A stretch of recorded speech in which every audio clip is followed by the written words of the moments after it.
ന കർമ്മണ ന പ്രജയ ത്യാഗേനൈക അമൃതത്വമാനുഷു എന്ന്. കർമ്മം കൊണ്ടും പ്രജകളെ കൊണ്ടുമല്ല അമൃതത്വം നേടുന്നത്, ത്യാഗം കൊണ്ടാണ് അമൃതത്വം നേടേണ്ടതെന്ന്. അത് നമുക്ക് ശബരിയും കാണിച്ചു തന്നു ഇല്ലേ? ശബരി മഹർഷിമാർ തപസ് ചെയ്യുന്ന സമയത്ത് അവിടെ അവരുടെ സമീപത്ത് അവരുടെ ദൃഷ്ടിയിൽപ്പെടാതെ അവർക്ക് സേവനം ചെയ്യണമെന്ന മനോഭാവത്തോടു കൂടിയിട്ട് അർദ്ധരാത്രിയിൽ വന്ന് ആ മഹർഷിവര്യന്മാർക്ക് സേവനം ചെയ്തു. എങ്ങനെയാണ് സേവനം ചെയ്ത്? അവരുടെ ദൃഷ്ടിയിൽ താൻ പെടാൻ പാടില്ല എന്ന് നിശ്ചയിച്ചുകൊണ്ട് അർദ്ധരാത്രിയിൽ ആ ആശ്രമത്തിൻ്റെ പരിസരം മുഴുവൻ അടിച്ചുവാരി വൃത്തിയാക്കി. നമ്മൾ ഇന്നൊക്കെ എന്തെങ്കിലും ജോലി ചെയ്യുകയാണെങ്കിൽ തന്നെ ആളുകളെ കാണാൻ വേണ്ടി ചെയ്യും. അങ്ങനത്തെ ഒരു അവസ്ഥയിലേക്കാണ്. കാണാൻ ഞാൻ എന്തെങ്കിലുമൊക്കെ ചെയ്യാന്നുള്ളതാണ്. അതിന് അധികാരികൾ വരുന്ന സമയത്ത് ഒന്നിങ്ങനെ കാണിക്കുന്നത് കാണും ഇല്ലേ? ആ ഒരു തലത്തിലേക്ക് ഇന്ന് പോകുമ്പോൾ ശബരി കാട്ടിൽ പോയി ഹോമത്തിന് വേണ്ടുന്നതായിട്ടുള്ള ഹോമദ്രവ്യങ്ങൾ, ചമതകൾ പറിച്ച് കൊണ്ടുവന്ന് കൊടുക്കും. അതിനുശേഷം ഫലപുഷ്പാദികൾ പറിച്ചു കൊണ്ടുവന്ന് കൊടുക്കും. അപ്പോൾ ഇതൊക്കെ ആരാ ചെയ്യണേ എന്നുള്ളത് ഈ മഹർഷിമാർക്ക് അറിഞ്ഞില്ല. അങ്ങനെ അവർ എന്തു ചെയ്തു എന്നറിയാമോ? അവരൊരു ദിവസം ഈ ആൾ ആരാണ് എന്നറിയാൻ വേണ്ടിയിട്ട് കാത്തിരുന്നു. അപ്പോഴാണ് ഉറക്കമൊഴിച്ചിരുന്നു. അപ്പോഴാണ് അർദ്ധരാത്രിയിൽ ഒരു കാട്ടാള സ്ത്രീ അല്ലേ, ആദിവാസി സ്ത്രീയാണ് ആര്? ശബരി. ആ ആദിവാസി സ്ത്രീ ആയിട്ടുള്ള ഒരു കാട്ടാള സ്ത്രീ ആയിട്ടുള്ള ശബരി വന്നിട്ട് ഇതൊക്കെ ചെയ്യുന്നു. ഉടനെ അവർ ബ്രാഹ്മണരാണ്, ഋഷിവര്യന്മാരാണല്ലോ. അപ്പോൾ അവരുടെ കണ്ണിൽ പെട്ടാൽ അവരെന്തെങ്കിലും ചെയ്യുമോ എന്ന് ചിന്തിച്ച് വിട്ട് മാറി നിൽക്കാൻ ശ്രമിച്ചപ്പോൾ സ്നേഹപൂർവം കൃപാലുക്കളായിട്ടുള്ള കൃപാനിധികളായിട്ടുള്ള ആ മഹർഷിവര്യന്മാർ അവരെ വിളിച്ചു. എന്തുകൊണ്ടും ഈ ആശ്രമത്തിൽ തപസ് ചെയ്യാൻ ഭവതിക്ക് തന്നെയാണ് യോഗ്യത എന്ന്. അപ്പോൾ ഇവിടെ സ്ത്രീയെന്നോ പുരുഷനെന്നോ ലിംഗഭേദത്തിലല്ല നമ്മൾ കാണേണ്ടത്, നമ്മുടെ ആന്തരിക ഭാവത്തിലാണ്. അതൊക്കെ മനമേവ മനുഷ്യാണാം കാരണം ബന്ധമോക്ഷയോ എന്ന് പറയും. മനസ്സാണ് ബന്ധങ്ങൾക്കും മോക്ഷത്തിനും കാരണമായിട്ട് വരുന്നത്, അല്ലാതെ സ്ത്രീ എന്നോ പുരുഷൻ എന്നോ ഒന്നും ഇവിടെ പറഞ്ഞിട്ടില്ല എന്ന് പറയാണ്. അങ്ങനെ ആ ശബരിയെ ചെന്ന് കണ്ടു. ആ മഹർഷിവര്യന്മാർ കുറച്ചു കാലമൊക്കെ അവിടെ താമസിച്ച് പിന്നീട് എന്തായി? അവർ ശരീരം ത്യജിച്ചു. പോകുന്ന സമയത്ത് ആ ശബരിയോട് പറഞ്ഞു, ഇവിടെ തപസ് ചെയ്തോളൂ. ത്രേതായുഗത്തിൽ ശ്രീരാമചന്ദ്ര മഹാവിഷ്ണുവിൻ്റെ അവതാരമായിട്ടുള്ള ശ്രീരാമചന്ദ്ര പ്രഭു സഹോദരനായിട്ടുള്ള ലക്ഷ്മണ സഹിതം ഇവിടെ വരും.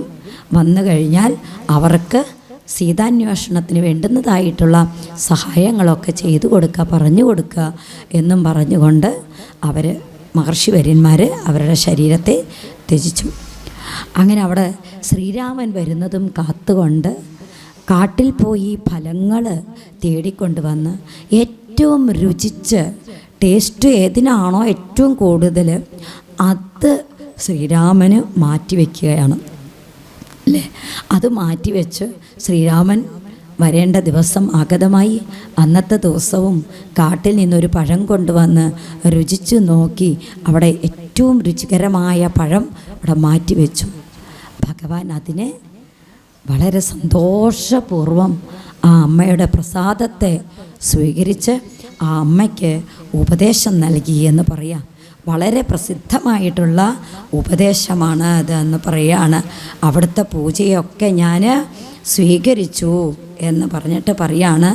പുരുഷ സ്ത്രീ ജാതി നാമ ആശ്രമാദികളല്ല കാരണം മമ ഭജനത്തിനു ജഗത്രയേ. ത്രിലോകത്തിലും സ്ത്രീ പുരുഷ ഭേദങ്ങളൊന്നും അല്ല.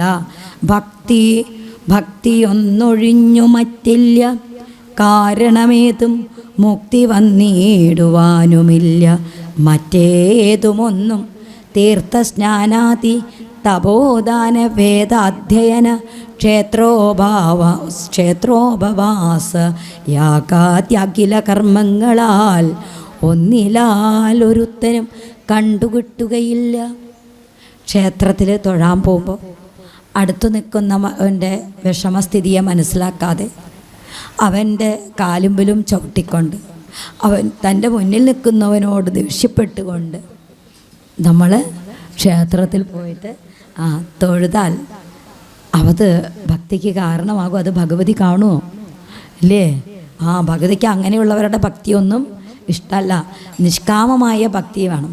ഭക്തി സാധനം സംക്ഷേപിച്ചു ഞാൻ ചൊല്ലിയിടുവാൻ, ഉത്തമേ കേട്ടുകൊള്ളുക മുക്തി വന്നിടുവാനായി. ഭക്തിയുടെ സാധനത്തെ ഞാൻ പറഞ്ഞു തരാം എന്ന് പറയാണ്. മുഖ്യ സാധനം സജ്ജന സംഗമം. നമ്മൾ ഭക്തി ഉണ്ടാവാൻ ആദ്യം വേണ്ടത് സജ്ജന സംസർഗമാണ്. സജ്ജനങ്ങളോട് കൂടി ചേരണം. പിന്നെ ഭഗവാന്റെ കഥകളെ കേൾക്കുക. പിന്നെ മൂന്നാമത് ഭഗവാന്റെ ഗുണങ്ങളെ വർണ്ണിക്കുക. പിന്നെ ആചാര്യനെ സേവിക്കുക. പുണ്യശീലത്വം ഉണ്ടാവണം. ഇങ്ങനെയുള്ള കുറേ ഭക്തി മാർഗങ്ങളെ, നവതാ ഭക്തിയാണ് ഇവിടെ നമുക്ക്. ശ്രവണം, കീർത്തനം, വിഷ്ണു സ്മരണം, പാദസേവനം, അർച്ചനം, വന്ദനം, ദാസ്യം, സഖ്യമാത്മനിവേദനം. അപ്പോൾ ധാരാളം കേൾക്കുക. അപ്പോൾ ശ്രവണം ഉണ്ടാവുക, മനനം ഉണ്ടാവുക, നിധിധ്യാസനം ഉണ്ടാവുക. ധാരാളം സജ്ജനങ്ങളിൽ നിന്ന് ഭഗവത് മഹിമകൾ കേൾക്കുക. എന്നിട്ടത് മനനം ചെയ്യുക, അതിനെ ഉറപ്പിക്കുക.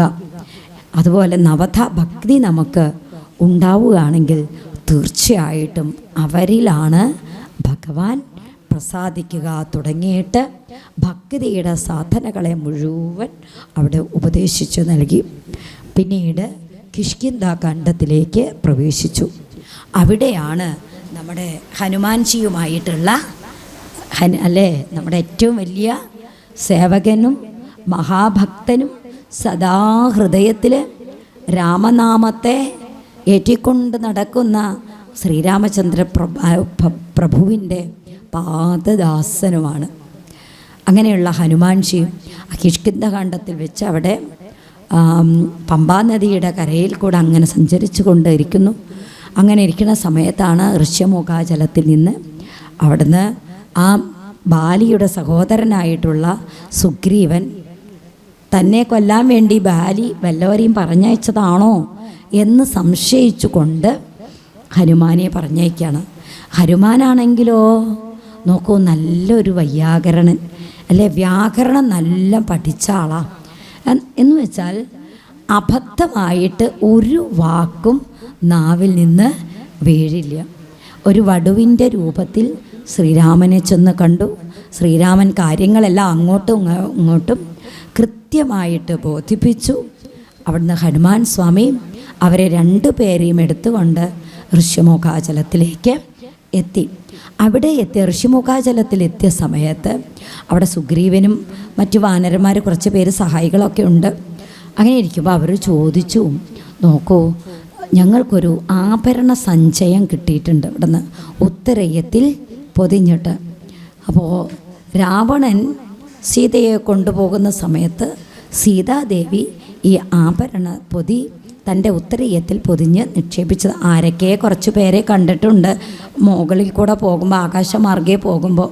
ഇത് ശ്രീരാമചന്ദ്ര പ്രഭുവിൻ്റെ കണ്ണിൽ പെടട്ടെ, കാണട്ടെ എന്ന് പറഞ്ഞുകൊണ്ട് പ്രാർത്ഥനാപൂർവം നിക്ഷേപിച്ചതാണ്. അതാണ് ഈ വാനരന്മാർക്ക് കിട്ടിയത്. അവരതവിടെ കൊണ്ട് ഇത് സീതയുടെ ആഭരണമാണോ എന്ന് ചോദിച്ചുകൊണ്ട് ശ്രീരാമചന്ദ്ര പ്രഭുവിൻ്റെ കയ്യിൽ ആഭരണങ്ങളെ നൽകി. ആ പൊതി അഴിച്ചിട്ട് ശ്രീരാമൻ ലക്ഷ്മണനോട് ചോദിച്ചു, ഇത് ആരുടെ ആഭരണമാണോ എന്ന് നോക്കി നോക്കൂ ലക്ഷ്മണ എന്ന്. നോക്കൂ, സീതയുടെ ആഭരണം ആണോ എന്ന് തിരിച്ചറിയാൻ ലക്ഷ്മണനേക്കാൾ അധികം ആർക്കറിയാം? ശ്രീരാമനാണ് അറിയേണ്ടത് അല്ലേ? ഭർത്താവ് എന്ന നിലയ്ക്ക് ശ്രീരാമനാണ് അറിയേണ്ടത്. പക്ഷേ ലക്ഷ്മണൻ്റെ കയ്യിൽ നൽകി. അപ്പോൾ ലക്ഷ്മണൻ പറയുന്നൊരു വാക്കുണ്ട്, നമ്മൾ ചിന്തിക്കണം. നാഹം ജാനാമി കേയൂരേ നാഹം ജാനാമി കുണ്ടലേ നൂപുരേ ത്വപി ജാനാമി നിത്യം പാദാപി വന്ദനാത്. നാഹം ജാനാമി കേയൂരേ നാഹം ജാനാമി കുണ്ടലേ തോൾവളകളോ കുണ്ടലങ്ങൾ, കഴുത്തിൽ ഉള്ള ആഭരണങ്ങൾ അല്ലേ, പിന്നെ കൈകളിലും തോളുകളിലും ഒക്കെ ആഭരണങ്ങൾ രാജകുമാരിമാരൊക്കെ അണിയാറുണ്ട്.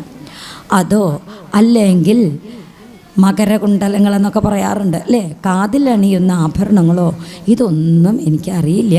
നാഹം ജാനാമി കേയൂരേ നാഹം ജാനാമി കുണ്ടലേ നൂപുരേ ത്വപി ജാനാമി നിത്യം പാദാഭിവന്ദനം. എനിക്ക് ഈ പാദസരം അറിയാം, ജ്യേഷ്ഠത്തി അമ്മയുടെ പാദവന്ദനം ചെയ്യുന്നത് കൊണ്ട്. എത്ര വലിയ സന്ദേശമാണ് അതിൽ തരുന്നത്. നമ്മുടെ കുടുംബത്തിലുള്ള ജ്യേഷ്ഠനും ജ്യേഷ്ഠത്തി അമ്മയും അമ്മയ്ക്കും അച്ഛനും തുല്യമായി കണ്ടുപോയി വരാൻ വേണ്ടിയിട്ട് സുമിത്രാമാതാവ് കൽപ്പിച്ചത് അക്ഷരം പ്രതി പരിപാലിക്കുകയാണ് ഒരു വ്രതനിഷ്ഠയോടുകൂടി ലക്ഷ്മണകുമാരൻ. ആ പാദസരം എടുത്തു കാണിച്ചു. ഇതൊക്കെ നമ്മുടെ മക്കൾക്ക് ഇത്ര മൂല്യങ്ങൾ സുഭാഷിതങ്ങളിലൂടെയും ഒക്കെ ഒന്ന് പറഞ്ഞു കൊടുത്തെങ്കിലോ, അവർ നല്ല മക്കളായിട്ട് വളരട്ടെ. ഇത് വലിയൊരു സന്ദേശമാണ്. അത് കഴിഞ്ഞു ബാലിയെയും സുഗ്രീവനും തമ്മിൽ ഉള്ള പ്രശ്നങ്ങൾ അവിടെ അവതരിപ്പിച്ചു. നോക്കൂ, ബാലിക്ക് അതീവ സ്നേഹമായിരുന്നു സ്വന്തം സഹോദരനായിട്ടുള്ള സുഗ്രീവനോട്. ഒരു മായാവി എന്ന് പറഞ്ഞ ഒരു അസുരൻ യുദ്ധത്തിന് വെല്ലുവിളിച്ചു. അദ്ദേഹത്തിനോട് യുദ്ധം ചെയ്യാനായിട്ട് പോയി. അപ്പോൾ അദ്ദേഹം എന്തു ചെയ്തു? ഈ അസുരൻ ഒരു ഗുഹയ്ക്കകത്തേക്ക് പ്രവേശിച്ചു. ബാലിയും പുറകെ പോയി. ഉടനെ സഹോദരനോട് പറഞ്ഞു, ക്ഷീരം വരികിൽ ആര് മരിച്ചു എന്നാ പറഞ്ഞ? ബാലി മരിച്ചെന്ന് ആണോ? ചോര വരികിൽ ബാലി മരിച്ചു, ക്ഷീരം വരികിൽ അസുരൻ മരിച്ചു. ഇത് ലക്ഷണം കണ്ടു. ഇത് ക്ഷീരം വന്നാൽ ഞാൻ ജയിച്ചതായിട്ടും അല്ല അസുരൻ മരിച്ചതായിട്ടും, രക്തം കണ്ടാൽ ഞാൻ മരിച്ചതായിട്ടും കണ്ടോളൂ. എന്നിട്ട് എന്തു വേണം? ഗുഹയുടെ വാതിൽ അടച്ച് പോരാൻ പറഞ്ഞു. അപ്പോൾ അവിടെ ഈ ബാലി എന്താണോ പറഞ്ഞത് അതിൻ്റെ വിപരീതമായിട്ടുള്ള ലക്ഷണമാണ് കണ്ടത് അല്ലേ. പാല് വരികിൽ ക്ഷീരം വരികിൽ ആര് മരിച്ചു? അസുരൻ മരിച്ചെന്നും ചോര വരികിൽ ബാലി മരിച്ചെന്നും എന്നുള്ളതാണ് മനസ്സിലാക്കേണ്ടത്. അപ്പോൾ ഈ അസുരൻ്റെ മായ കൊണ്ട് എന്തായി? അത് ചോരയാക്കി മാറ്റി. അങ്ങനെ ബാലി മരിച്ചതായി മനസ്സിലാക്കിയിട്ട് സുഗ്രീവൻ ജ്യേഷ്ഠൻ്റെ ആജ്ഞ അക്ഷരം പ്രതി പാലിച്ചു. കാരണം ഈ ജ്യേഷ്ഠനെ കൊന്ന് ഇനി നമ്മുടെ നാട്ടിലേക്ക് ഈ അസുരൻ വരരുത് എന്നുള്ള സങ്കല്പത്തോടു കൂടിയിട്ടാണ് ബാലി അത് പറഞ്ഞിരിക്കുന്നത്. അല്ലാണ്ട് അപ്പോൾ ഈ ഗുഹാമുഖം അടയ്ക്കാൻ പറയില്ലല്ലോ. സുഗ്രീവന് ഈ അസുരനെയൊന്നും അത്ര പോരാ. ബാലിയോളം കരുത്ത് സുഗ്രീവന് അത്രയും അങ്ങോട്ട് പോരാ. എന്നാൽ ഉണ്ട്, കരുത്തില്ല എന്ന് പറയല്ല, ബാലിയുടെ അത്രയും ഇങ്ങോട്ട് കുറേ വരങ്ങളൊക്കെ കിട്ടിയിട്ടുണ്ടല്ലോ ബാലിക്ക്, അപ്പം അത്രയും ഇങ്ങോട്ട് പോരാ. അപ്പം ഇനി ഒരു ഉപദ്രവം ഈ രാക്ഷസനെ കൊണ്ട് നാട്ടിലുണ്ടാവണ്ട, അതുകൊണ്ടാണ് ഗുഹാമുഖം അടച്ചു പോയിക്കോളാൻ പറഞ്ഞത്. അദ്ദേഹം അപ്രകാരം ചെയ്തു. കുറച്ച് ദിവസം കഴിഞ്ഞപ്പോൾ ബാലി യുദ്ധം ജയിച്ച് തിരിച്ചു വന്നു. അസുരനോടുള്ള ആ രാക്ഷസനോടുള്ള ചേർച്ച നിമിത്തം യുദ്ധമായാലും എന്തായാലും കുറച്ചു കാലം അദ്ദേഹത്തിനോടുള്ള സംഘം, ഇദ്ദേഹത്തിൻ്റെ ബുദ്ധിയെല്ലാം വികൃതമായിപ്പോയി. അദ്ദേഹം തൻ്റെ സഹോദരനായ സുഗ്രീവനോട് എന്താണ് സംഭവിച്ചത് എന്ന് ചോദിക്കാനുള്ള, യഥാർത്ഥ വസ്തുതയൊന്ന് ചോദിച്ച് മനസ്സിലാക്കാനുള്ള ഒരു ക്ഷമ പോലും ബാലി പിന്നെ കാണിച്ചില്ല. എന്താ, സുഗ്രീവന് ഒരിക്കലും രാജാവാവണമെന്ന് ആഗ്രഹമുണ്ടായിരുന്നില്ല. എല്ലാവരും കൂടി രാജാവാക്കിയെന്ന് മാത്രമേ ഉള്ളൂ. അധികാരത്തിലിരുന്നു എന്നുള്ളത് കൊണ്ട്. അധികാരം വരുമ്പോൾ, സമ്പത്ത് വരുമ്പോൾ സഹോദര സ്നേഹമൊക്കെ അതാ കിടക്കണമല്ലേ. പക്ഷെ എന്നാലും പരസ്പരം ഒന്ന് മനസ്സിലാക്കാനുള്ള ഒരു മാനസിക അവസ്ഥയെങ്കിലും നമ്മളൊക്കെ നേടിയെടുക്കണം. അവിടുന്ന് ബാലിയെ, സുഗ്രീവനെ വധിക്കാനായിട്ട് ഒരുങ്ങി. പക്ഷേ ഭയപ്പെട്ട് സുഗ്രീവനും ഹനുമാൻ തുടങ്ങി ഏതാനും വാനരന്മാരും കൂടി ഋഷ്യമൂകാചലത്തിലെത്തി. അവിടെ ഒരു മഹർഷിയുടെ ശാപം കൊണ്ട് ബാലിക്ക് പ്രവേശിക്കാൻ സാധിക്കില്ല. അങ്ങനെ സുഗ്രീവൻ ജീവിച്ചിരിക്കെ അദ്ദേഹത്തിൻ്റെ ഭാര്യയെ ഭാര്യയാക്കി വെച്ചു ബാലി. അത് തെറ്റാണോ ശരിയാണോ? തെറ്റല്ലേ? ആ അനുജൻ്റെ ഭാര്യ സഹോദരിക്കും പുത്രിക്കും തുല്യമായിട്ടാണ് ജ്യേഷ്ഠൻ കാണേണ്ടത്. ആ സ്ഥാനത്ത് അനുജൻ ജീവിച്ചിരിക്കെ തന്നെ ഭാര്യയാക്കി വെച്ചാലുണ്ടാകുന്ന അപകടം, തെറ്റായിട്ടുള്ള അധർമ്മമാണ് ബാലി അവിടെ പ്രവർത്തിച്ചത്. അങ്ങനെ ശ്രീരാമനോട് കാര്യങ്ങളൊക്കെ പറഞ്ഞു. ശ്രീരാമൻ പറഞ്ഞു, സീതാദേവിയെ ഇങ്ങനെ രാവണൻ കൊണ്ടുപോയതായിട്ട് അറിഞ്ഞു. രാവണനോട് യുദ്ധം ചെയ്ത് സീതയെ വീണ്ടെടുക്കേണ്ടതായിട്ടുണ്ട്. ബാലിയെ കൊന്ന് കിഷ്കിന്ധ രാജ്യത്തെ സുഗ്രീവന് ഏൽപ്പിക്കുകയും ചെയ്ത 2 പേരും കൂടി സഖ്യം ചെയ്തു. അങ്ങനെ സുഗ്രീവൻ പോയിട്ട് ചാതുർമാസ്യ വ്രതമൊക്കെ രാമൻ്റെ കഴിഞ്ഞ് അവിടുന്ന് സുഗ്രീവൻ രാജ്യമൊക്കെ ബാലിയെ അല്ലേ ആദ്യം ബാലിയെ യുദ്ധത്തിന് വിളിക്കാൻ പറഞ്ഞു. യുദ്ധത്തിന് വിളിച്ചു. അപ്പോൾ താര വന്ന് പറയുന്നുണ്ടല്ലോ, പ്രബലമായ ഒരു ശക്തി സുഗ്രീവൻ്റെ കൂടെ ഇല്ലാതെ ഒരിക്കലും യുദ്ധത്തിന് വന്ന് വിളിക്കില്ല. കാര്യങ്ങളെല്ലാം മനസ്സിലായിട്ടുണ്ട്. രാമലക്ഷ്മണന്മാർ വനത്തിൽ വന്നതായ കാര്യങ്ങളൊക്കെ അംഗദനിൽ നിന്ന് തിരിച്ചറിഞ്ഞ ആ താര വേണ്ട ഉപദേശമൊക്കെ ചെയ്തു. പക്ഷെ അതൊന്നും ബാലി അംഗീകരിച്ചില്ല. അങ്ങനെ യുദ്ധത്തിന് വിളിച്ചു. യുദ്ധത്തിന് വിളിച്ച സമയത്ത് അവിടുന്ന് ബാലി സുഗ്രീവൻ പരാജയപ്പെടുന്നതൊക്കെയുണ്ട്. അവിടുന്ന് ഭഗവാൻ 2 ആളെയും തിരിച്ചറിയാൻ വേണ്ടിയിട്ട് ഒരാൾക്ക് മാല ഇന്ദ്രൻ കൊടുത്തിട്ടുണ്ട്. അച്യുതൻ എന്തു ചെയ്തു? ഒരു മാല സുഗ്രീവന് നൽകി. ആ മാലയിട്ട് എന്നിട്ട് ഒളിയമ്പ ചെയ്തിട്ടാണ് ബാലിയെ വധിക്കുന്നത്. അപ്പോൾ ഇത് ശരിയാണോ? ഒളിയമ്പ ചെയ്തിട്ട് വധിച്ചത് ശരിയാണോ? അല്ലേ? അല്ല, തെറ്റാണോ? രാമൻ ചെയ്ത് തെറ്റാണോ? രാമനല്ലേ ഒളിയമ്പ ചെയ്ത് ചെയ്തത്? അത് ശരിയാണ്. എന്തുകൊണ്ട് ശരി?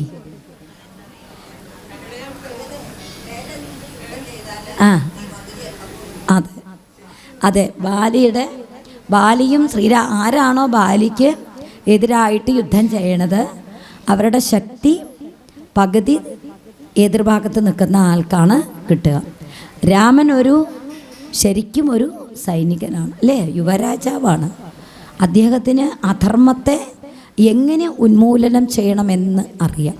അപ്പം ശത്രുവിൻ്റെ ശക്തി കേന്ദ്രത്തെ തിരിച്ചറിഞ്ഞ് വേണം വധിക്കാൻ. അത് രാമൻ ചെയ്തത് ശരിയാണ്. നമ്മൾ 2 പട്ടാളക്കാർ തമ്മിൽ 2 രാജ്യക്കാർ തമ്മിൽ യുദ്ധം ചെയ്യുകയാണെങ്കിൽ തീർച്ചയായിട്ടും നമ്മുടെ രാജ്യത്തിലെ പട്ടാളക്കാരനെ അറിയണം ശത്രു രാജ്യത്തിൻ്റെ പട്ടാളക്കാരൻ്റെ ശക്തി എന്താണ്. അത് തിരിച്ചറിഞ്ഞ് അവിടെ കൊടുത്തെങ്കിലേ പരാജയപ്പെടുള്ളൂ അല്ലേ. അത് ഏത് വഴിക്കാണെങ്കിലും ചെയ്യേണ്ടതായിട്ട് വരും. അത് മാത്രമേ രാമൻ ചെയ്തുള്ളൂ.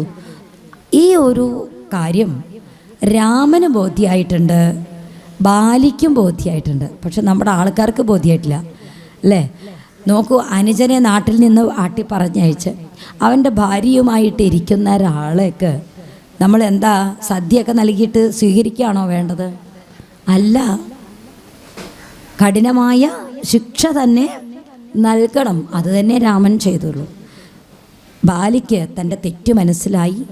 അങ്ങനെ ബാലിയുടെ ആ അമ്പെല്ലാം പറിച്ചെടുത്ത് ബാലിയെ ആശ്വസിപ്പിച്ച് ഭഗവാന്റെ മടിത്തട്ടിൽ കിടന്നുകൊണ്ട് തന്നെ ബാലി സ്വർഗത്തെ പ്രാപിച്ചു എന്ന് പറയാണ്.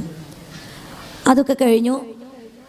അവിടുന്ന് പിന്നീട് സുഗ്രീവൻ കിഷ്കിന്ധയിലെ രാജാവായി.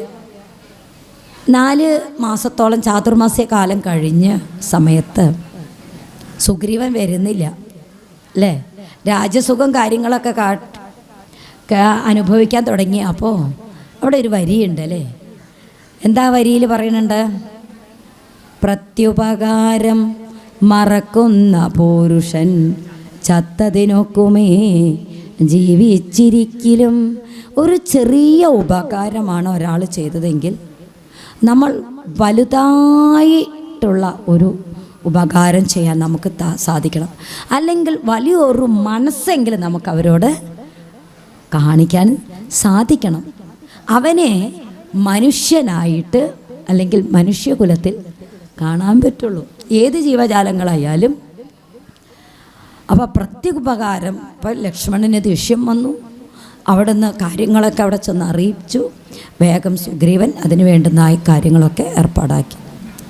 എന്നിട്ടോ ഇനി അന്വേഷണത്തിനായിക്കൊണ്ട് കുറച്ച് വാനരന്മാർ, അതായത് ജാമ്പവാൻ അതുപോലെ ഹനുമാൻ തുടങ്ങിയിട്ടുള്ള കുറച്ച് പേര് തെക്ക് ഭാഗത്തിലേക്ക് വിട്ടു. 4 ദിക്കിലേക്കും വിടണമെന്നാണ് പറഞ്ഞത്. തെക്ക് ഭാഗത്തിലേക്ക് പോകുന്ന ഹനുമാൻ അടങ്ങിയിട്ടുള്ള ആ ഒരു അന്വേഷക സംഘത്തിൻ്റെ കയ്യിൽ, അതായത് ഹനുമാൻ്റെ കയ്യിൽ തൻ്റെ അടയാളമായിട്ട് മോതിരം, ശ്രീരാമൻ്റെ മോതിരം നൽകി. ആർക്ക്? ഹനുമാൻ്റെ കയ്യിൽ നൽകി. സീതയെ കണ്ട് ഇതവിടെ കൊടുക്കണം. കാരണം ആരെങ്കിലും പോയിട്ട് എന്തെങ്കിലും പറഞ്ഞാൽ വിശ്വസിക്കാൻ പറ്റുമോ? അപ്പോൾ എന്ത് കാര്യം ചെയ്യുമ്പോഴും വ്യക്തമായ തെളിവോട് കൂടിയിട്ട് ചെയ്യണം നമ്മൾ. അതിനാണ് ഇപ്പോൾ ആദ്യം തെളിവ് നശിപ്പിക്കുക എന്ന് പറയുന്നത്. പിന്നെ കുഴപ്പമില്ല. അപ്പോൾ തെളിവ് വേണം, എവിടെയും തെളിവ്. നമ്മളൊരു കാര്യം ചെയ്താൽ അതിന് രേഖ വേണം. രേഖ കൃത്യമാക്കി വെച്ചോളണം കേട്ടോ. രേഖ ഉണ്ടെങ്കിൽ തന്നെ ഇന്നത്തെ കാലത്ത് വലിയ അപകടമാണ്. എന്തായാലും മുദ്രാമോതിരം നൽകി. അവിടുന്ന് പിന്നീട് അങ്ങനെ കുറേ ദൂരം സഞ്ചരിച്ചു. പിന്നീട് സ്വയംപ്രഭയെ കണ്ടുകിട്ടുന്നു. അവരുടെ അടുത്ത് പോയി കുറച്ച് ക്ഷീണവും കാര്യങ്ങളുമൊക്കെ തീർത്ത് സമ്പാദിയെ കണ്ടുമുട്ടുന്നു. സമ്പാദി ചിറകെല്ലാം കരിഞ്ഞ് കിടക്കുന്ന ഒരു പക്ഷി. ജ്യേഷ്ഠനും അനുജനുമാണ് സമ്പാദിയും ജടായുവും അല്ലേ? ആ ജടായുവും സമ്പാദിയും സൂര്യൻ്റെ സമീപത്തെ, സൂര്യനിൽ ആരാണ് ആദ്യം എത്തുക എന്ന് വിചാരിച്ച് 2 പേരും കൂടി അങ്ങോട്ട് പറന്നു. അപ്പോൾ അനുജന് കുറച്ച് വാശി കൂടുമല്ലോ, ജ്യേഷ്ഠനേക്കാൾ മുന്നിൽ അനുജരെത്തണം എന്നുള്ളൊരു വാശി. അപ്പോൾ സാധാരണ ജ്യേഷ്ഠന്മാരെന്താ ചെയ്യുക? അവൻ ജയിച്ചോട്ടെ അല്ലേ? അങ്ങനെയാണ് ആദ്യത്തെ മക്കളൊക്കെ അങ്ങനെ ചെയ്യുക. അനിയന്മാർ അവർ ജയിച്ചോട്ടെ എന്ന് വിചാരിച്ച് കുറച്ച് പുറകിലായി. അപ്പോഴാണ് തൻ്റെ അനുജൻ അപകടത്തിലേക്കാണ് പോകുന്നതെന്നറിഞ്ഞപ്പോൾ ഒരൊറ്റ കുതിപ്പാണ്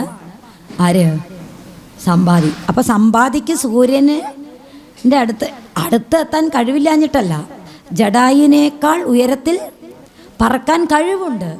പക്ഷേ തൻ്റെ അനുജൻ തന്നെ ജയിച്ചോട്ടെ. അങ്ങനെ സ്നേഹത്തിനും ബന്ധങ്ങൾക്കും വേണ്ടിയിട്ട് സ്വയം തോറ്റുകൊടുക്കുക അല്ലേ? അങ്ങനെ നമ്മളുടെ ഇടയിൽ ചിലവരെങ്കിലും ഉണ്ടാവും, സ്വയം തോറ്റുകൊടുക്കുക, മറ്റുള്ളവർ ജയിച്ചോട്ടെ എന്നുള്ള സങ്കല്പത്തോട് കൂടിയിട്ട്.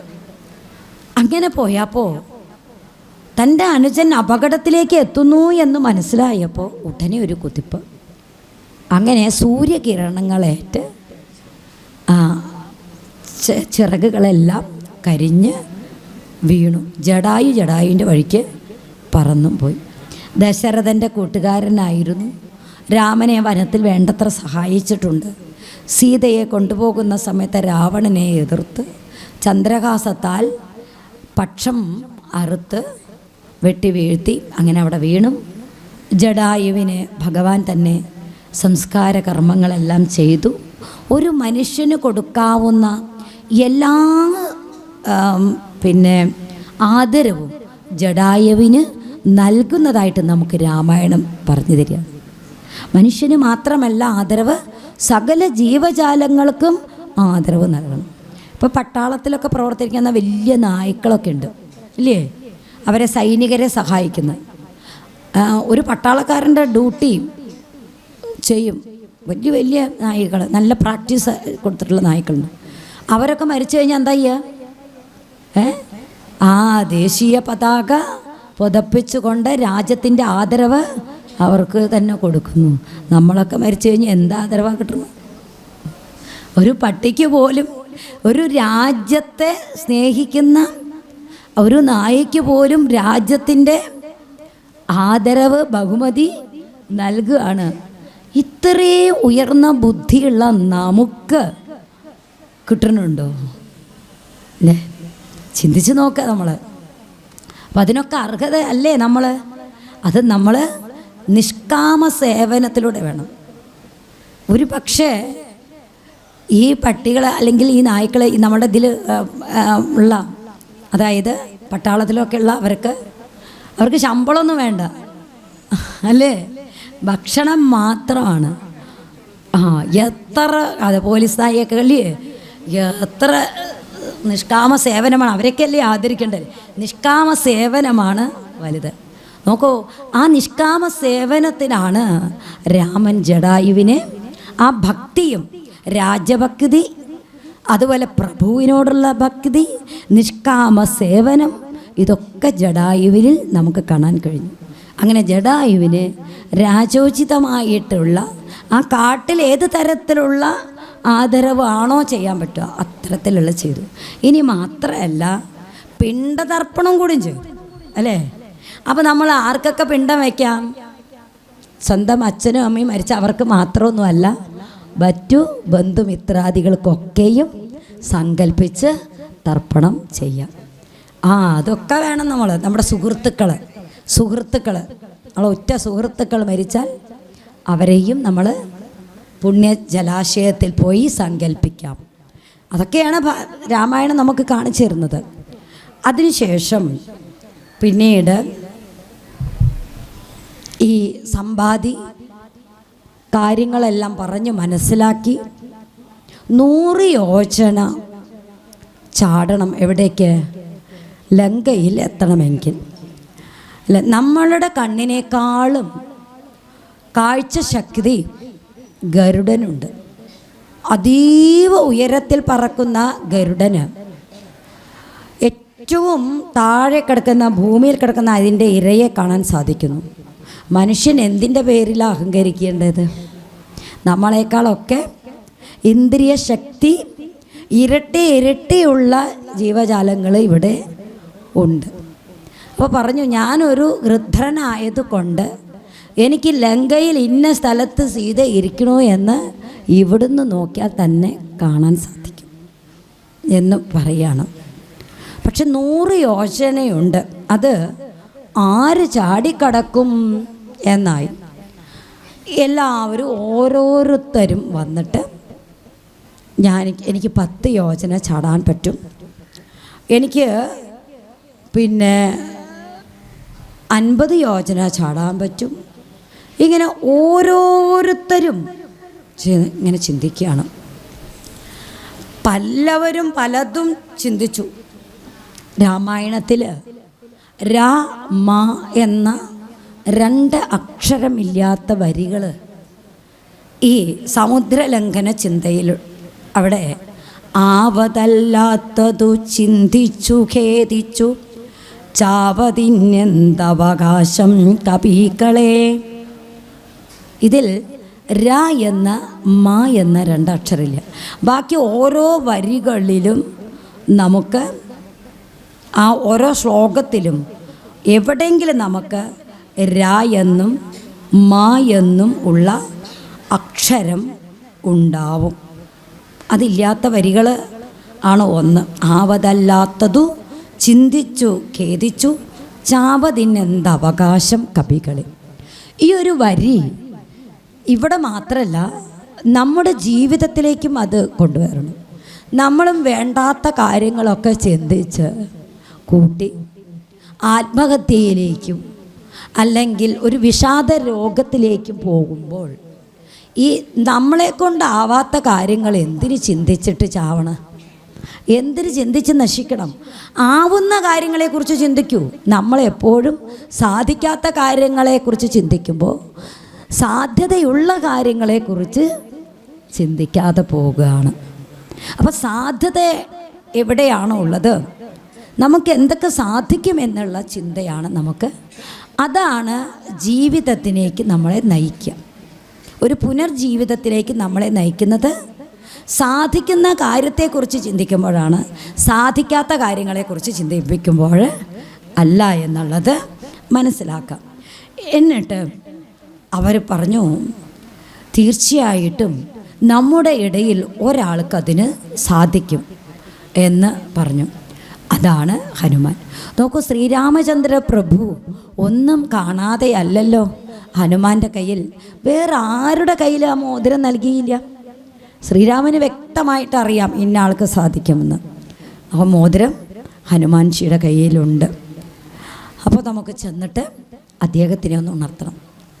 ജനിച്ച് ഏതോ ഒരു മഹാഫലമാണ് എന്ന് ചുമന്ന് സൂര്യനെ കണ്ട് ഒരു ചുമന്ന പഴമാണ് എന്ന് കരുതിക്കൊണ്ട് ഒരൊറ്റ 500 യോജന കുതിച്ചുയർന്ന ആളാണ് ഹനുമാൻ.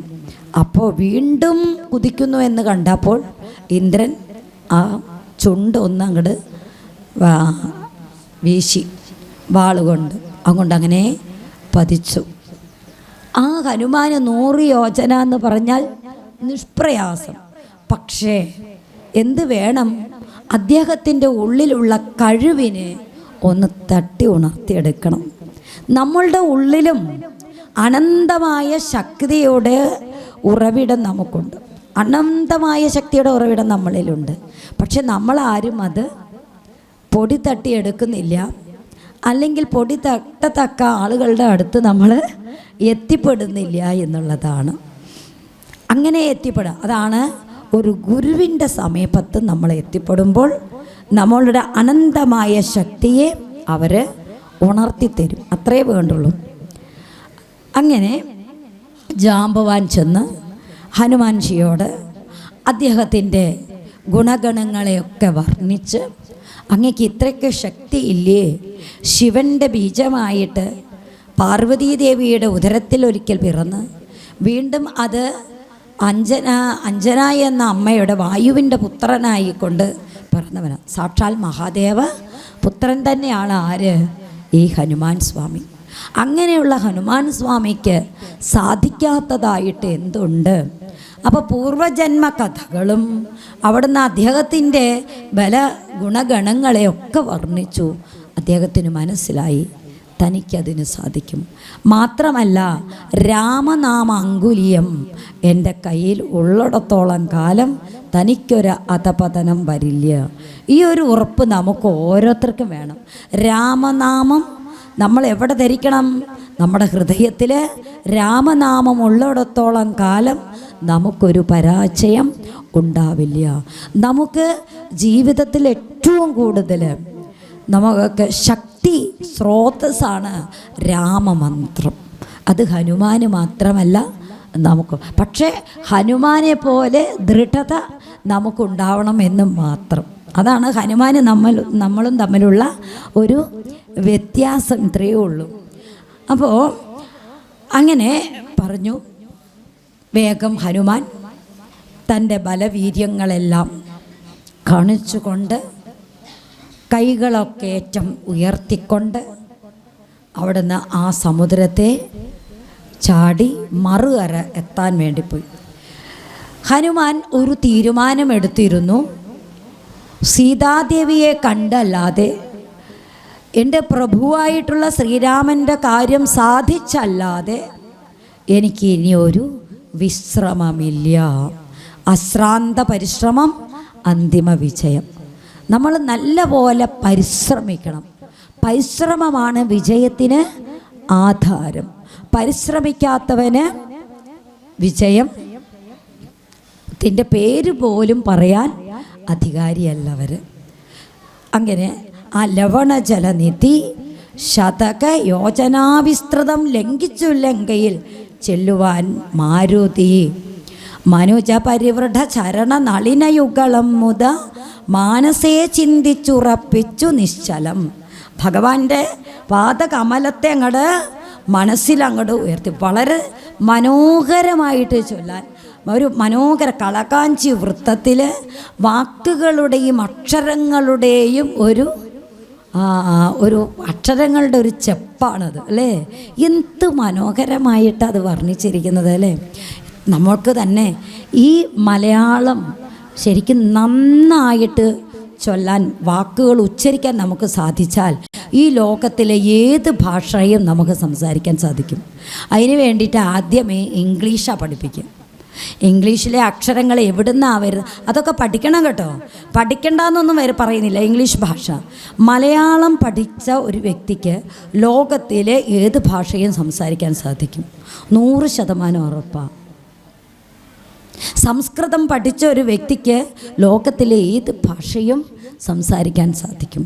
അതിനിപ്പോൾ മലയാളം പഠിപ്പിക്കുകയില്ല. കാരണം ഒരു മോശമാണ് എന്നുള്ളൊരു കാഴ്ചപ്പാടിലേക്ക് ഒക്കെ ഇംഗ്ലീഷ് മീഡിയത്തിലേക്കാണ് പോകുന്നത്. നമ്മുടെ സംസ്കാരമൊന്നും വേണ്ട, വിദേശ സംസ്കാരം നമ്മുടെ കുട്ടികളിൽ പഠിപ്പിക്കും. നോക്കൂ, രാമായണം അത് എന്തു മനോഹരമായിട്ടാണ് പാടിത്തരുന്നത്.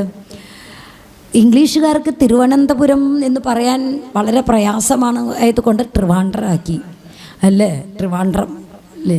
നമുക്ക് അക്ഷരങ്ങൾ എവിടുന്നാണ് വരുന്നത്? അത് വൈഖരിയായി നാഭിയിൽ നിന്ന് അതിൻ്റെ സൂക്ഷ്മതലം പ്രവർത്തിച്ച് വൈഖരിയായി അത് പുറത്തേക്ക് വരിക.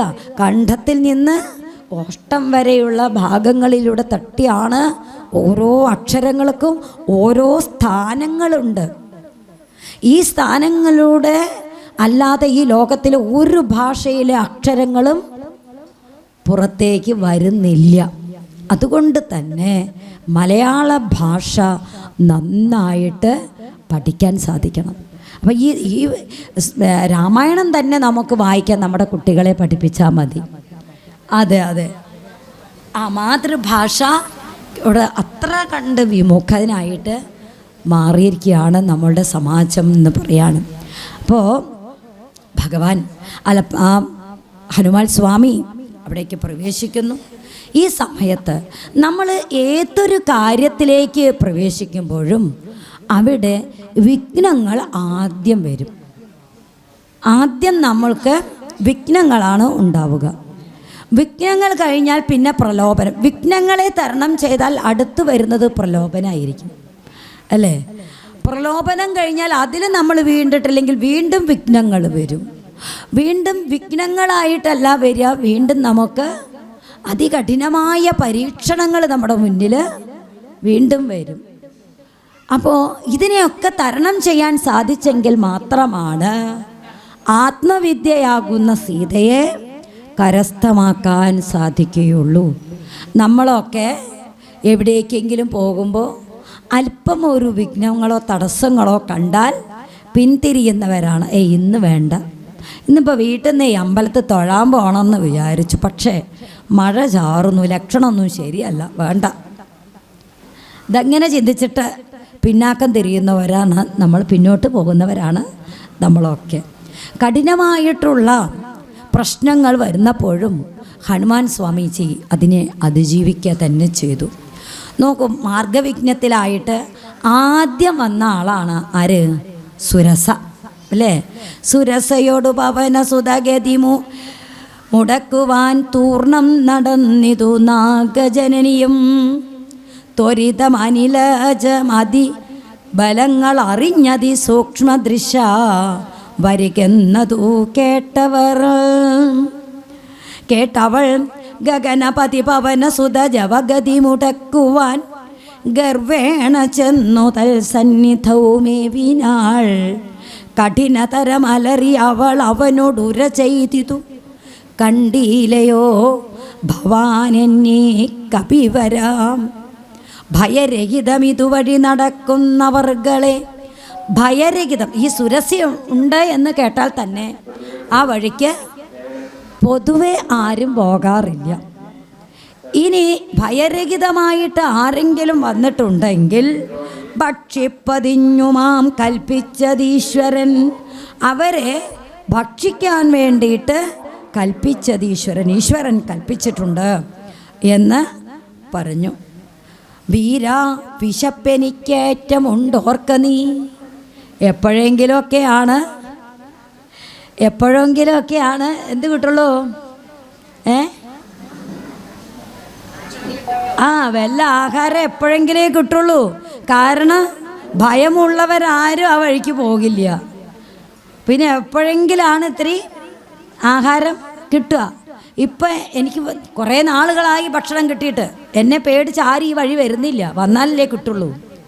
അപ്പോൾ വിശന്നിരിക്കുകയാണ്, അതുകൊണ്ട് എനിക്ക് വിശപ്പ് വല്ലാതെയുണ്ട് എന്ന് പറഞ്ഞു. മമ വദന കുഹരമതിൽ വിരവിനോട് പൂക്ക നീ മറ്റൊന്നുമോർത്തു കാലം കളയായി കെടോ. മറ്റൊന്നും ഓർത്ത് കാലം കളയണ്ട എന്ന് പറഞ്ഞു. ഇങ്ങനെ വളരെ സരസമായിട്ട് സുരസ പറഞ്ഞ സമയത്ത് ഭഗവാൻ ആ ശ്രീരാമചന്ദ്ര പ്രഭുവിൻ്റെ ദൂതനായിട്ടുള്ള ഹനുമാൻജി പറഞ്ഞു, എന്താ പറഞ്ഞ, അഹമഖില ജഗദധിപനമര ഗുരു ശാസനാൾ ആശു സീതാന്വേഷണത്തുഞ്ഞു പോകുന്നു. അവളെ നിശിചരപുരിയിൽ വിരവിനോടു ചെന്നു കണ്ട അദ്യവാശ്വാവ വരുന്നതുമുണ്ടു ഞാൻ. നിനക്ക് വിശപ്പുണ്ട്, അത് ഒരിക്കലും നിഷേധിക്കാൻ പറ്റില്ല നമുക്ക്. മറ്റൊരുത്തിൻ്റെ വിശപ്പിനെ നിഷേധിക്കാൻ നമുക്കെന്തധികാരം അല്ലേ? ശിബി മഹാരാജാവിൻ്റെ കഥ പറഞ്ഞതുപോലെ, ശിബിയുടെ കഥ അറിയാലോ അല്ലേ? കുട്ടിക്കാലത്ത് പഠിച്ചിട്ടുണ്ട്, സ്കൂളിൽ പാഠപുസ്തകങ്ങളിൽ പഠിച്ചിട്ടുണ്ട്. ശിബി മഹാരാജാവിനെ പരീക്ഷിക്കാൻ വന്നു പ്രാവ് അല്ലേ? അഗ്നിയും ഇന്ദ്രനും. പ്രാവിൻ്റെ വേഷത്തിൽ വന്നു ഒരാൾ, പരുന്തിൻ്റെ വേഷത്തിൽ വന്നു ഒരാൾ. പ്രാവിനെ പിടിക്കാനായിക്കൊണ്ട് പരുന്ത് വന്നപ്പോൾ ശിബി മഹാരാജാവിനെ ചെന്ന് അഭയം പ്രാപിച്ചു.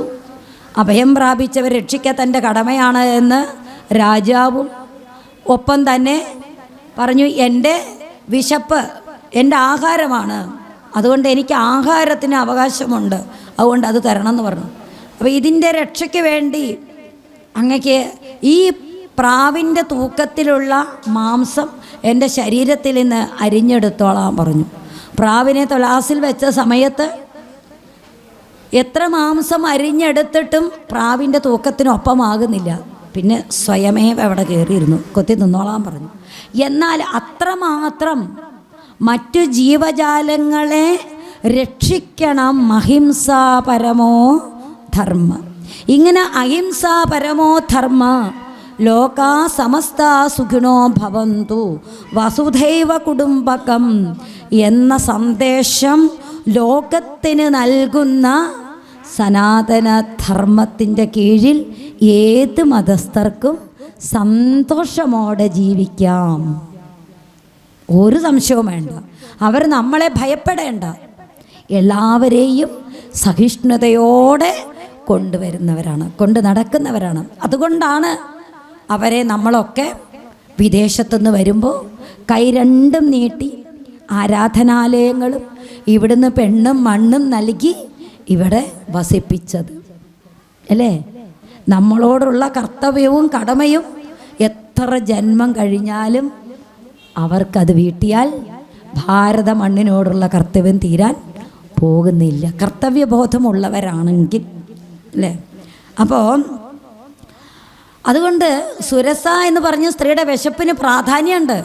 അതുകൊണ്ടാണ് ഹനുമാൻ ഇങ്ങനെ പറഞ്ഞത്. എന്താ പറഞ്ഞ്, ശ്രീരാമപത്നിയെ കണ്ടിട്ട് ഞാൻ മടങ്ങി വരാം, ഇന്ന് പെട്ടെന്നോ അല്ലെങ്കിൽ നാളെയോ വരാം, വന്നിട്ട് എന്നെ ഭക്ഷണമാക്കിക്കോളൂ. അതും പറഞ്ഞില്ല, വന്നിട്ടെന്നും പറയാം. ജനക നരപതി ദുഹിതൃ ചരിതമഖിലം ദ്രുതം ചെന്നു രഘുപതിയോടറിയിച്ചു ഞാൻ തവ വദന കുഹരമതിൽ അപകത ഭയാകുലം താൽപ്പര്യം ഉൾക്കൊണ്ടുവന്നു പുക്കീടിനെ. സീതയെ കണ്ടാൽ പോരാ, ശ്രീരാമൻ തിരിച്ചിങ്ങോട്ട് തന്നെ വരണം എനിക്ക്, അല്ലാണ്ട് അപ്പോഴും നീ വഴിയിൽ വന്ന് എന്നെ പിടിച്ചു തന്നാൽ പറ്റില്ല. തിരിച്ച് ശ്രീരാമൻ്റെ അടുത്ത് പോയി വിവരം അറിയിച്ചു കഴിഞ്ഞാൽ ഉടനെ നീ എന്നെ ഭക്ഷണമായി സ്വീകരിച്ചു. എന്താ ഹനുമാൻജിയുടെ ആ വാക്ക് അല്ലേ എന്ന് പറഞ്ഞ സമയത്ത് ഞാൻ എൻ്റെ താല്പര്യത്തോടു കൂടി തന്നെ വരാം, ആരുടെ പ്രേരണയുമല്ല എന്ന് പറഞ്ഞു. അനൃതമക തളിരിലൊരു പൊഴുതും അറിവീലാഹമാശു മാർഗം ദേഹി ദേവി നമോസ്തുതേ. തതനു കപികുലവരനോടവളുമുര ചെയ്തിതു ദാഹവും ക്ഷുത്തും പൊറുക്കരുതേതുമേ. ദാഹവും വിശപ്പും എനിക്ക് പൊറുക്കാൻ സാധിക്കുന്നില്ല എന്ന് പറഞ്ഞ് വായ അങ്ങോട്ട് പിളർന്നു. അതിവിപുലമുടലും ഒരു യോജനായ മാമാശുകനന്ദന് നിന്നതു കണ്ടവൾ അതിൻ്റെ ഇരട്ടി വലുപ്പത്തോട് കൂടിയിട്ട് ഹനുമാൻ അതിൻ്റെ ഇരട്ടി സുരസ, അതിൻ്റെ ഇരട്ടി ഹനുമാൻ. അങ്ങനെ അങ്ങടായപ്പോൾ ഒരുത്തൻ്റെ മുൻപിൽ തൻ്റെ ശക്തി അവളേക്കാൾ മീതെ ഉണ്ടെന്ന് കാണിക്കുന്നതിനേക്കാൾ ഇപ്പോൾ നല്ലത് അല്പം ഒന്ന് ചെറുതാവുന്നതാണ്. അപ്പോൾ വളരേണ്ടവിടത്ത് വളരുകയും ചെറുതാവേണ്ടടുത്ത് ചെറുതാവുകയും വേണം. നമ്മൾ മറ്റൊരുത്തൻ്റെ മുമ്പിൽ ശിരസ് ഉയർത്തേണ്ടവിടത്ത് ഉയർത്തുകയും താഴേണ്ടവിടത്ത് താഴുകയും ചെയ്തെങ്കിൽ മാത്രമാണ് നമ്മുടെ കാര്യം വിഘ്നമില്ലാതെ സാധിക്കുകയുള്ളൂ എന്ന് നമുക്ക് കാണിച്ചു തരും. ഇതൊക്കെ നമ്മുടെ ജീവിതത്തിൽ നമ്മൾ പ്രവേശിക്കുന്ന ഓരോ തലത്തിലെത്തുമ്പോഴും ഇത് നമ്മൾ മനസ്സിലാക്കേണ്ട ഒരു കാര്യമാണ് എന്ന് മറക്കാതിരിക്കുക. നമ്മുടെ ജീവിതത്തിൽ രാമായണം എന്ന് പറഞ്ഞാൽ നമ്മുടെയൊക്കെ ജീവിതം തന്നെ ആണ്, ഒരു തലത്തിൽ അല്ലെങ്കിൽ മറ്റൊരു തലത്തിൽ. അപ്പോൾ വളരെ ചെറിയ ഒരു അതായി അങ്ങനെ ഹനുമാൻ എന്ത് ചെയ്തു? ആ സുരസയുടെ ഉള്ളിൽ പ്രവേശിച്ച് പുറത്തേക്ക് കടന്നു. അവിടുന്ന് പോകണമെന്ന് പറയാണ്. എന്നിട്ട് നേരെ പിന്നെ അടുത്തതാ വരുന്നു പ്രലോഭനവുമായിട്ട്. മൈനാക പർവ്വതം ഉയർന്നു വന്നു. ആരാ അവിടെ പറഞ്ഞയച്ചത്? വരുണ ഭഗവാൻ. ശ്രീരാമന് അല്പം ഹനുമാൻജിക്ക് അല്പം ക്ഷീണമോ വിശപ്പോ എന്തെങ്കിലും ഉണ്ടെങ്കിൽ 100 യോജന പോണ്ടേ. അപ്പോൾ ക്ഷീണമോ വിശപ്പോ ഉണ്ടെങ്കിൽ ഈ പർവ്വതത്തിൻ്റെ മുകളിൽ ഇരുന്ന് വിശപ്പും ദാഹവും മാറ്റിയിട്ട് പോകട്ടെ എന്ന് കരുതി. ഈ ദേശാടന പക്ഷികളെ കണ്ടിട്ടുണ്ടോ? ദേശാടന പക്ഷികൾ നമ്മൾ ഇന്നാൾ മഠത്തിൽ നോക്കിയ സമയത്ത് ഒരു 8-10 വേഴാമ്പലുകൾ നമ്മുടെ തെങ്ങിൻ്റെ അവിടെ ഇങ്ങനെ മുകളിൽ ഇരിക്കാം. പക്ഷെ നമ്മുടെ നാട്ടിൽ കാണാത്ത തരത്തിലുള്ള വേഴാമ്പലുകൾ. അത് ദേശാടനം, വൻകരകൾ മറ്റ് രാഷ്ട്രങ്ങളിൽ നിന്ന് വരുന്നവയാണ്. സമുദ്രത്തെ തരണം ചെയ്താൽ വരുന്നത്.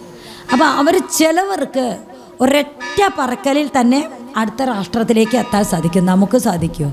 അല്ലേ? നമുക്ക് എന്തിനാ ശക്തിയുള്ളത്? നമുക്കൊരു വിശേഷ ബുദ്ധിയാണ് മനുഷ്യന് ഭഗവാൻ തന്നിട്ടുള്ളത് അവരെക്കാളൊക്കെ. പക്ഷെ ആ വിശേഷ ബുദ്ധി ഉപയോഗിക്കണമില്ല. അത് വേണ്ടാത്തതിനാ കൊണ്ട് ഉപയോഗിക്കണത്.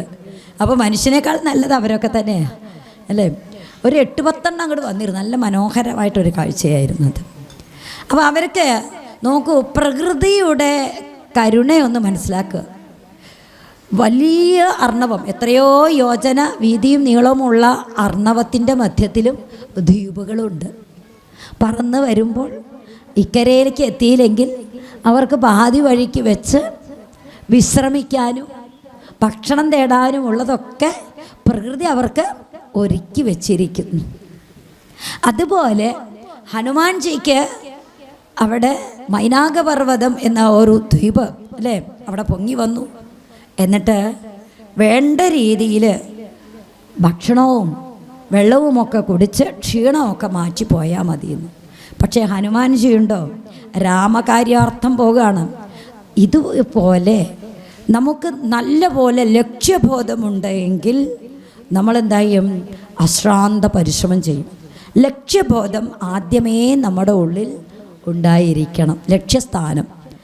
അപ്പോൾ അവിടേക്ക് ഇപ്പോൾ പറഞ്ഞു, ഇടയിലൊരു പതനം അവനില്ല, തൽക്കാരണാലിച്ചയാ പൊങ്ങിത്തളർച്ച തീർത്തിയിടണം. മണികനകമയനമലനായ മൈനാകവും മാനുഷവേഷം ധരിച്ചു ചൊല്ലിടിനാൻ. ഹിമശിഖരി തനയനഹമറിക കപിവീരനി എന്മേലിരുന്നു തളർച്ചയും തീർക്കടോ. സലിലനിധി സരഭസമയക്കയാൽ വന്നു ഞാൻ, സാധവും ദാഹവും തീർത്തു പോയിക്കൊള്ളുകടോ എന്ന് ഭക്ഷണങ്ങളൊക്കെ വേണ്ട രീതിയിൽ കഴിച്ച് ഇവിടുന്ന് പോകൂ എന്ന് പറഞ്ഞു. അപ്പോൾ വളരെ വിനയത്തോടു കൂടി ഒരാൾ നമ്മളെ സൽക്കരിക്കാൻ വരുമ്പോൾ, നമുക്ക് എന്തെങ്കിലും കൊണ്ടുവന്ന് തരുമ്പോൾ നമ്മൾ ആദരവോട്, നമുക്ക് സ്വീകരിക്കാൻ പറ്റിയില്ലെങ്കിലും ആദരവോടുകൂടി അവരെ പറഞ്ഞയക്കണം, അല്ലേ? അതിനെ അനാദരിക്കാൻ പാടില്ല. അതുകൊണ്ട് തന്നെ ഹനുമാൻജി ഒരു വൈയാകരനാണെന്ന് നേരത്തെ പറഞ്ഞിട്ടുണ്ട്. ഒരു വാക്ക് പോലും അബദ്ധത്തിൽ ഹനുമാൻ്റെ വായിൽ നിന്ന് വരില്ല. അപ്പം അദ്ദേഹം പറഞ്ഞു, എന്തു പറഞ്ഞു?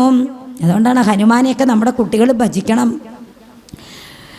പറയാണ്, വികത ഭയമിനി വിരവോടിന്നു ഞാൻ പോകുന്നു, ബന്ധു സൽക്കാരം പരിഗ്രഹിച്ചേനകം, പവനസുതൻ ഇവയുമുര ചെയ്തു തൻ കൈകളാൽ. അതായത് ആദ്യം പറഞ്ഞു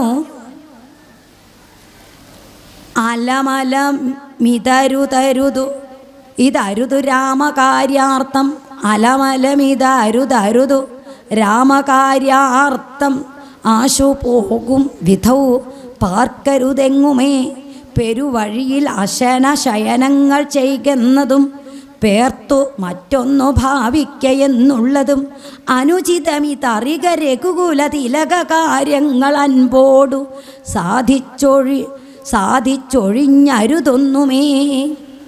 ഞാൻ രഘുകുല തിലകമായിട്ടുള്ള ശ്രീരാമപ്രഭുവിൻ്റെ കാര്യങ്ങൾ സാധിക്കാതെ എന്താണ് വിശ്രമമില്ല. അതുകൊണ്ട് അങ്ങയുടെ ഇത് അനുചിതമാണ്, അങ്ങയുടെ സൽക്കാരത്തെ ഞാൻ പരിഗ്രഹിച്ചിട്ടുണ്ട് എന്ന് പറഞ്ഞുകൊണ്ട് സ്നേഹപൂർവ്വം മൈനാകത്തെ പറഞ്ഞു വിട്ടു എന്ന് പറയാണ്. അപ്പോൾ പ്രലോഭനം കഴിഞ്ഞു. അടുത്തെന്ത് വന്നു? വീണ്ടും ഒരു പ്രതിബന്ധം, തടസ്സം വന്നു. അവിടെ വിശപ്പ് സഹിക്കാഞ്ഞിട്ട് വന്നതാണ്. പിന്നെ രണ്ടാമത് ഹനുമാനെ സൽക്കരിക്കാൻ വന്നു ഒരാൾ. മൂന്നാമത് വരുന്നത് ആര് പോയാലും നിഴൽ കൂടി പിടിച്ചു തിന്നാ. ഇവരെ രണ്ടാളേക്കാൾ അപകടകാരികളാണ്.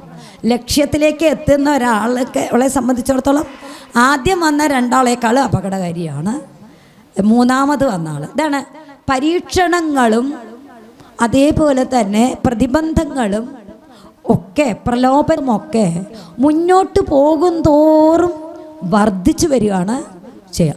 ലക്ഷ്യത്തിലെത്താറാവുമ്പോഴേക്ക് പരീക്ഷണം കുറച്ചും കൂടിയും കൂടി വരും. ഇത് നമ്മുടെ ജീവിതവും അങ്ങനെയാണ്. അതിനെ തരണം ചെയ്യണം നമ്മൾ, അല്ലാണ്ട് തരണം ചെയ്യാതിരിക്കുകയല്ല വേണ്ടത്. സിംഹികാവത് അതിലാണ് പറയുന്നത്. സരിതതിപനു പരിചോടു പോകുന്നവൻ തന്നിഴലാശു പിടിച്ചു നിർത്തിയിടിനാൾ, അതു പൊഴുതു മമഗതി മുടക്കിയതാരെന്നിതന്തരാ പാർത്തു കീഴ്പോട്ടു നോക്കിയിടിനാൻ. അതിവിപുലതര ഭയകരാംഗിയെ കണ്ടളവംഗ്രിപാതേന കൊന്നിടിനാൻ തൽക്ഷണേ. അവിടെ എന്ത് വേണം? തനിക്ക് ഒരു രക്ഷയില്ല അതിൻ്റെ കയ്യിൽ നിന്ന് രക്ഷപ്പെടാൻ എന്ന് പറഞ്ഞാൽ തൻ്റെ ശക്തി അവിടെ പ്രയോഗിച്ചോളണം. ഒരൊറ്റ അടി വെച്ച് കൊടുത്തോട് കൂടിയിട്ട് ആ സിംഹയുടെ പണി അവിടെ കഴിച്ചു. അവിടെ സാമോ ദാനോ ഭേദം ഒന്നും പറഞ്ഞതുകൊണ്ട് കാര്യമില്ല. കൊടുക്കേണ്ടടുത്ത് കൊടുക്ക തന്നെ വേണം. ഹനുമാൻജിയുടെ ആ ഒരു സന്ദേശം നമുക്ക് തരുന്നത്. എന്നിട്ടോ ഒരൊറ്റ അടി അത് ഓർക്കപ്പുറത്ത് കൊടുത്തോളണം. മറ്റേ വരുന്ന അവരുടെ ശക്തി ഏത് തരത്തിലാണെന്ന് തിരിച്ചറിഞ്ഞാൽ ആലോചിച്ച് നിന്നാ പോയി കൊടുത്തു. അങ്ങനെ നിഴലു അതു പിടിച്ചു നിർത്തി കൊന്നു തിന്നുന്ന നീക്ഷയാം സിംഹിയെ കൊന്നനന്തരം ദശവദനപുരിയിൽ വിരവോടു പോയിടുവാൻ ദക്ഷിണ ദിക്കു നോക്കി കുതിച്ചിടിനാൻ. അങ്ങനെ അതും കഴിഞ്ഞു. മൂന്നാമത്തതും കഴിഞ്ഞു. നാലാമതായിട്ട് എന്ത് ചെയ്തു? സന്ധ്യ നേരമായി. ചരമഗിരി ശിരസിരവിയും പ്രവേശിച്ചിതു. ചരമഗിരി എന്ന് പറഞ്ഞെന്താ? അസ്തമനഗിരിയുടെ മുകളിൽ രവി പ്രവേശിച്ചു. ഉദയഗിരി അസ്തമനഗിരി, അപ്പോൾ പടിഞ്ഞാറ്. അപ്പോൾ അവിടെ അങ്ങനെ ചരമഗിരി ശിരസിരവിയും പ്രവേശിച്ചതു. ചാരുലങ്കാ ഗോപുരാഗ്രേ കപീന്ദ്രനും. ഒപ്പം ഈ കപീന്ദ്രനും ലങ്കാപുരിയിൽ പ്രവേശിച്ചു. ഈ ദക്ഷിണഭാരതി അതിമനോഹരമാണ്. അവിടുന്ന് കാണുമ്പോൾ തന്നെ ആ കടലിൻ്റെ മനോഹരതയെ കാണാൻ സാധിക്കുന്നു. അതൊക്കെ കഴിഞ്ഞിട്ട് ആ ഹനുമാൻ സ്വാമിജി ത്രികുടാചലോപരി മാരുതി, ആ ത്രികുടാചലത്തിൻ്റെ മുകളിൽ അങ്ങോട്ട് കയറി. എന്നിട്ട് ചിന്തിച്ചു, ഈ ദേവി ഇരിക്കുന്ന സ്ഥലം എവിടെ ആയിരിക്കുമോ എന്ന്. അങ്ങനെ മണിമയങ്ങളായ രാജകൊട്ടാരങ്ങളിലൂടെയൊക്കെ ചെന്ന് നോക്കേണ്ടതായിട്ട് വരുമല്ലോ എന്ന് ചിന്തിച്ചുകൊണ്ട് അതികൃശരീരനായിട്ട് ഒരു ദൂതൻ എങ്ങനെയാണ് പ്രവേശിക്കേണ്ടത് അല്ലേ? ദൂതന്മാർ, ചാരന്മാർ മറ്റ് രാജ്യത്തിൽ പ്രവേശിക്കുമ്പോൾ വളരെ ശ്രദ്ധിച്ചിട്ട് വേണം അല്ലേ? നമ്മളുടെ ഇന്നും നമ്മുടെ രാജ്യത്തിന് വേണ്ടിയിട്ട് മറ്റ് രാജ്യത്തിൻ്റെ ശക്തി കേന്ദ്രങ്ങളെ തിരിച്ചറിയാൻ വേണ്ടിയിട്ട് വളരെ അപകടകരമായ നിലയെ തരണം ചെയ്തുകൊണ്ട് ജോലി ചെയ്യുന്ന ഇന്നും നമ്മളുടെ രാജ്യത്തിന് വേണ്ടി ചെയ്യുന്നവരുണ്ട്. പിടിച്ചു പോയാൽ കഴിഞ്ഞു കാര്യം പിന്നെ അല്ലേ? ഹനുമാൻ അപ്പോൾ വളരെ ചെറിയ ഒരാൾ, ആർക്കും തിരിച്ചറിയാൻ പറ്റാത്ത രീതിയിലാണ് അവിടെ എത്തിയത്. പോവാൻ വേണ്ടി, അങ്ങോട്ട് പ്രവേശിക്കാൻ വേണ്ടി നിന്നപ്പോഴാണ് ആര് വന്നു അവിടെ? ലങ്കാലക്ഷ്മി. ആ ലങ്കയെ മുഴുവനും കാത്തുരക്ഷിക്കുന്ന ഒരാളാണ്. ഞങ്ങളിപ്പോൾ നാൾ കാശിയിൽ പോയി. കാശിയിൽ പോയ സമയത്ത് അവിടെ കാലഭൈരവൻ്റെ ഒരു ക്ഷേത്രമുണ്ട്. അതിൽ തൊഴുതിട്ട് വേണത്രേ കാശി വിശ്വനാഥനെ തൊഴാനെന്നാണ് പറയുക. എന്താ? ആ കൊട്ടാരത്തിൻ്റെ മുഴുവൻ, അല്ലെങ്കിൽ കാശി നഗരത്തിൻ്റെ മുഴുവൻ കാവൽക്കാരൻ ആരാണ്? കാലഭൈരവനാണ്. അദ്ദേഹമാണ് അതിനെ സംരക്ഷിച്ചു കൊണ്ടിരിക്കുന്നത്. ആ കാശി നഗരം അതിപുരാതന കെട്ടിടമാണെങ്കിലും ഓരോ ചുമരിൻ്റെ കൂട്ടിലും ദേവഗണങ്ങളുടെ ചിത്രവുമുണ്ട്. ഒരു പുഷ്പോ ഒരു വിളക്കോ ഇല്ലാത്തൊന്നും കാണാനും സാധിക്കില്ല. അതിൻ്റെ ഇടനാഴി കൂടെയൊക്കെ പോകുമ്പോൾ ജീവിതത്തിൽ ഒരിക്കലെങ്കിലും നമ്മൾ അവിടേക്കൊന്ന് പോവാട്ടോ, ഒന്ന് കാണാൻ സാധിക്കുകയൊക്കെ ചെയ്യുക. എല്ലാ വീടുകളിലും എവിടെ ചെന്നാലും അവിടെ മൊത്തം ദൈവന്മാർ തന്നെയാണ് രക്ഷിക്കുന്നത്. അവർക്ക് ശുദ്ധി ഒന്നും നോക്കില്ല. അവരെ കുളിക്കുക, ഒരു ചന്ദനം, കുറച്ച് പൂവ് എവിടുന്നാ കിട്ടിയെന്ന് വെച്ചാൽ കുറച്ച് പൂവ് കടലാസിലായാലും വേണ്ടില്ല, വഴിയോരത്തുനിന്ന് വാങ്ങിയാലും വേണ്ടില്ല, മാലകൾ, ഈച്ച വന്നിരുന്നാലും ഒന്നും അതൊന്നും അവർ നോക്കുകയില്ല. എല്ലാം സർവം ഈ ദൈവമയം. അവർ അതിനെ കൊണ്ടുവന്നിട്ട് അഭിഷേകം ചെയ്യും. ആണ് പെണ്ണെന്നുള്ള വ്യത്യാസവും ഇല്ല. അത് ജ്ഞാനത്തിൻ്റെ അവസ്ഥയാണ്. ജ്ഞാനത്തിൻ്റെ അവസ്ഥയിൽ ഇതെല്ലാം പോവും. കർമ്മത്തിൻ്റെ ഭാവമല്ല, ജ്ഞാനത്തിൻ്റെ ഭാവം. എല്ലാവരും കുറച്ച് പാല് കൊണ്ടൊരു വിഗ്രഹത്തിൻ്റെ മണ്ടയ്ക്ക് ഒഴിക്കും പോവും. അവരെയൊക്കെ രക്ഷിക്കണത് ഭഗവാനാണ്. അവർ രാവിലെ അതൊക്കെ ചെയ്യുന്നുണ്ട് എല്ലാവരും. ഒരു അങ്ങനെ കാശി പോയപ്പോൾ കുറേ ക്ഷേത്രങ്ങൾ പോയി. അതിൻ്റെ ഇടയ്ക്ക് ഒരു ശിവലിംഗം, ശിവക്ഷേത്രമുണ്ട്. കാശി വിശ്വനാഥനല്ല, അപ്പുറത്ത് വേറൊന്ന്. അവിടെ പോയപ്പോൾ ഒരു നായയുണ്ട് ശിവലിംഗത്തെ വലം വെച്ചിട്ട് പുറത്തേക്ക് ഇറങ്ങി വരുന്നു. അവിടെ തന്നെയാണ് ബ്രാഹ്മണർ കൊണ്ടുപോയിട്ട്, അല്ലെങ്കിൽ നമ്മൾ ഭക്തന്മാർ കൊണ്ടുപോയിട്ട് ശിവലിംഗത്തിൽ അഭിഷേകം ചെയ്യുന്നത്. അതെ, പശുക്കളും അതുപോലെ നിരന്ന് പോവും. ഒരു ജീവിയെയും അങ്ങോട്ട് നിൽക്കുക എന്ന് പറയില്ല. എത്തൊരുത്. അപ്പോൾ ഇവിടെ ഇനി ഹനുമാൻജി അവിടെ ചെന്നു. ലങ്കാലക്ഷ്മി ആണ് അവിടുത്തെ രക്ഷകയായിട്ട്, ആ ലങ്കാപുരിയുടെ രക്ഷകയായിട്ട് ഇരിക്കുന്നത്. അപ്പോൾ ഒരു സ്ത്രീക്കും സാധിക്കും ഒരു നഗരത്തെ രക്ഷിക്കാമെന്നാണല്ലോ അവിടെ കാണിച്ചു തരുന്നത് അല്ലേ? അവിടുന്ന് ഹനുമാൻ അവിടെ പ്രവേശിച്ച സമയത്ത് അവിടുന്ന് കപിവരനോടവളും എഴുന്നേറ്റു ചൊല്ലിയിടിനാൽ കണ്ടേനെടോ തവ ബാഹുബലം സഖേ. അവളങ്ങോട്ട് വളർന്ന് വലുതായി. ആ ഹനുമാൻജിയെ അങ്ങോട്ട് ശിക്ഷിക്കാൻ വേണ്ടി ഒരുങ്ങിയ സമയത്ത് ഒരൊറ്റ അടി അങ്ങോട്ട് വെച്ച് കൊടുത്തോടു കൂടിയിട്ട് അതൊക്കെ മോക്ഷത്തെ പ്രാപിച്ചു. അപ്പം കരുത്ത് കാണിക്കേണ്ടവിടത്ത് കരുത്ത് കാണിക്കാനും വിനയം കാണിക്കേണ്ടവിടത്ത് വിനയം കാണിക്കാനും നമ്മുടെ മക്കളെ പഠിപ്പിക്കണം. അല്ലാണ്ട് ആരുടെയെങ്കിലും തല്ലുകൊണ്ട് പോരാനോ, വേണ്ടാതെ ആരുടെയെങ്കിലും തലയ്ക്ക് മേക്കിട്ട് കയറാനോ പോവരുത്. ഈ ഒരു കരുത്ത് നമുക്ക് ഹനുമാൻ സ്വാമിജിയിൽ നിന്ന് എവിടെ പോയി നമ്മുടെ ഈ ഒരു ഗുണമെന്ന് ചിന്തിക്കുകയാണ്. ചിന്തിച്ച് നോക്കുക. അപ്പോൾ അങ്ങനെ ലങ്കാലക്ഷ്മിക്കും മോക്ഷം കൊടുത്തു. ഇനി സീതയെ ചെന്ന് കണ്ടു.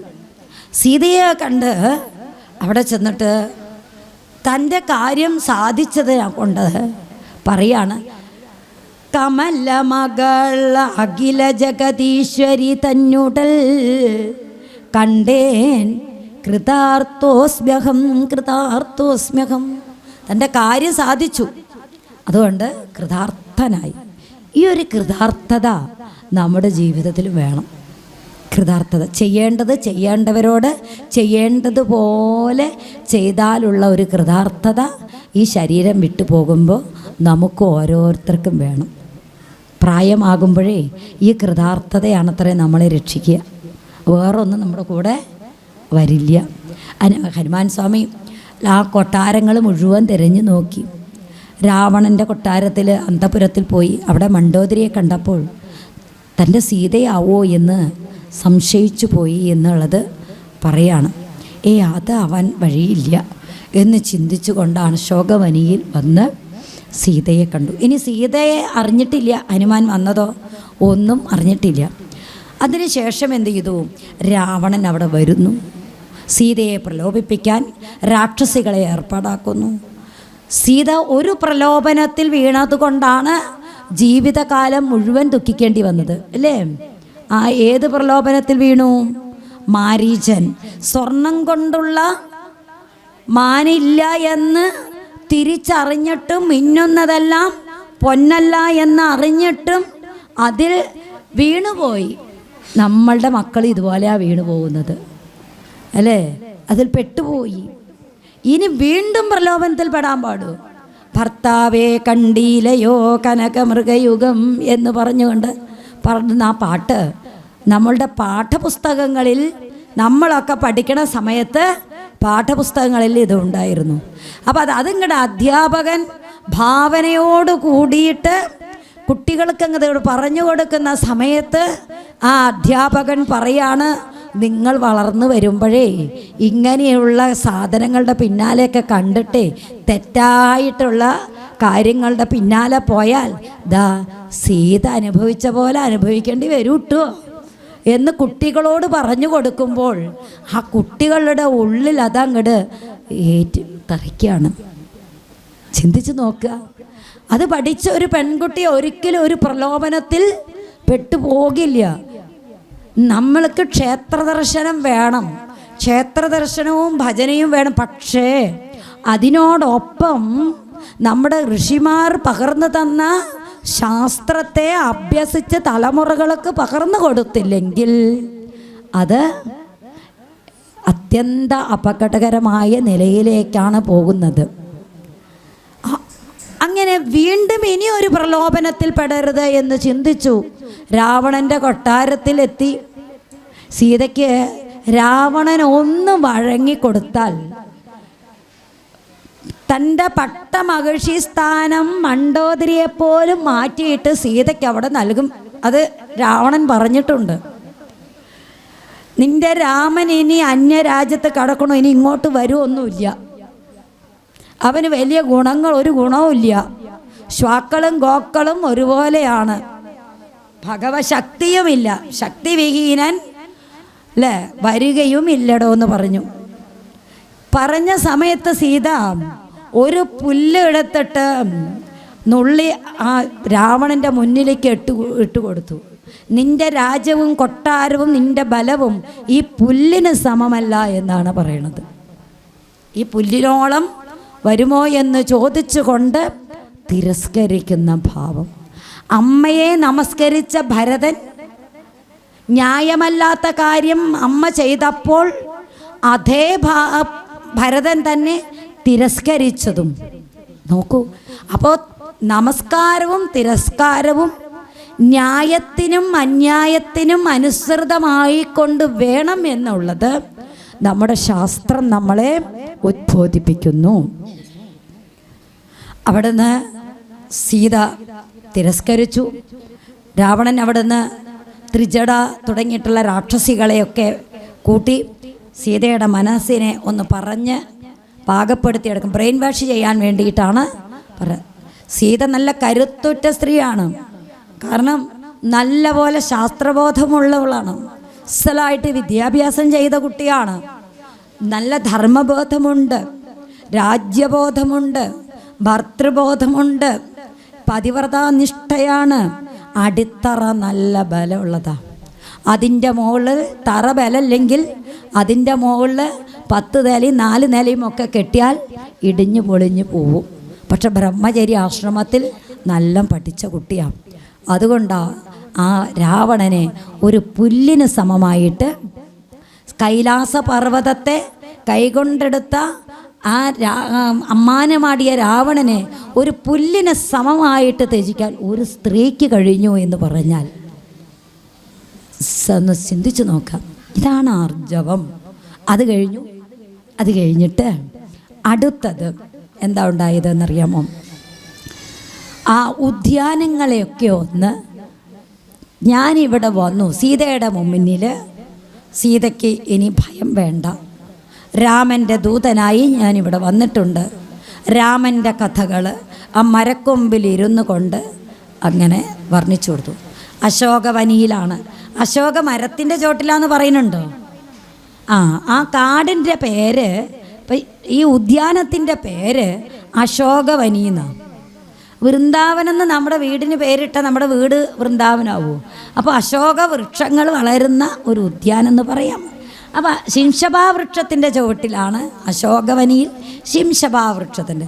ഈ ആൾക്കാരിത് വേണ്ടത്ര വായിക്കാത്തതുകൊണ്ടേ അശോകവൃക്ഷം വീട്ടിൽ വായിച്ചു കഴിഞ്ഞാൽ ദുഃഖമല്ലേ എന്ന് പറയും അല്ലേ. അശോകം എന്ന വാക്കിൻ്റെ അർത്ഥം എന്താ? ശോകമില്ലാത്തത്. അപ്പോൾ ഈ വൃക്ഷം വെച്ചാൽ എങ്ങനെയാ ദുഃഖം ഉണ്ടാവുക? ശോകത്തെ തരണം ചെയ്യുന്നതല്ലേ. എത്ര അശോക വൃക്ഷമാണെങ്കിലും വീട്ടിൽ കൊണ്ട് വെച്ചിട്ട് നല്ലതാട്ടോ, നല്ല ഓക്സിജനും കിട്ടും, നല്ല തണുപ്പ് കിട്ടും, വേനൽക്കാലത്ത് നല്ല പുഷ്പങ്ങളും കിട്ടും.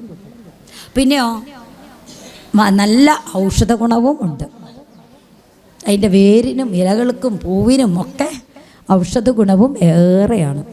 ഇത് ഇങ്ങനെ പാടില്ല പാടില്ല പാടില്ല പാടില്ല പറഞ്ഞിട്ട് എല്ലാം തള്ളി ഇനിയിപ്പോൾ എന്താ പാടുള്ളത് അതൊന്ന് പറയാം. ഇനി സനാതന ധർമ്മികൾ എന്ന് പറയുന്ന ഹിന്ദുക്കൾക്ക് പാടുള്ളത് എന്താ അതാദ്യം കാക്കട്ടെ.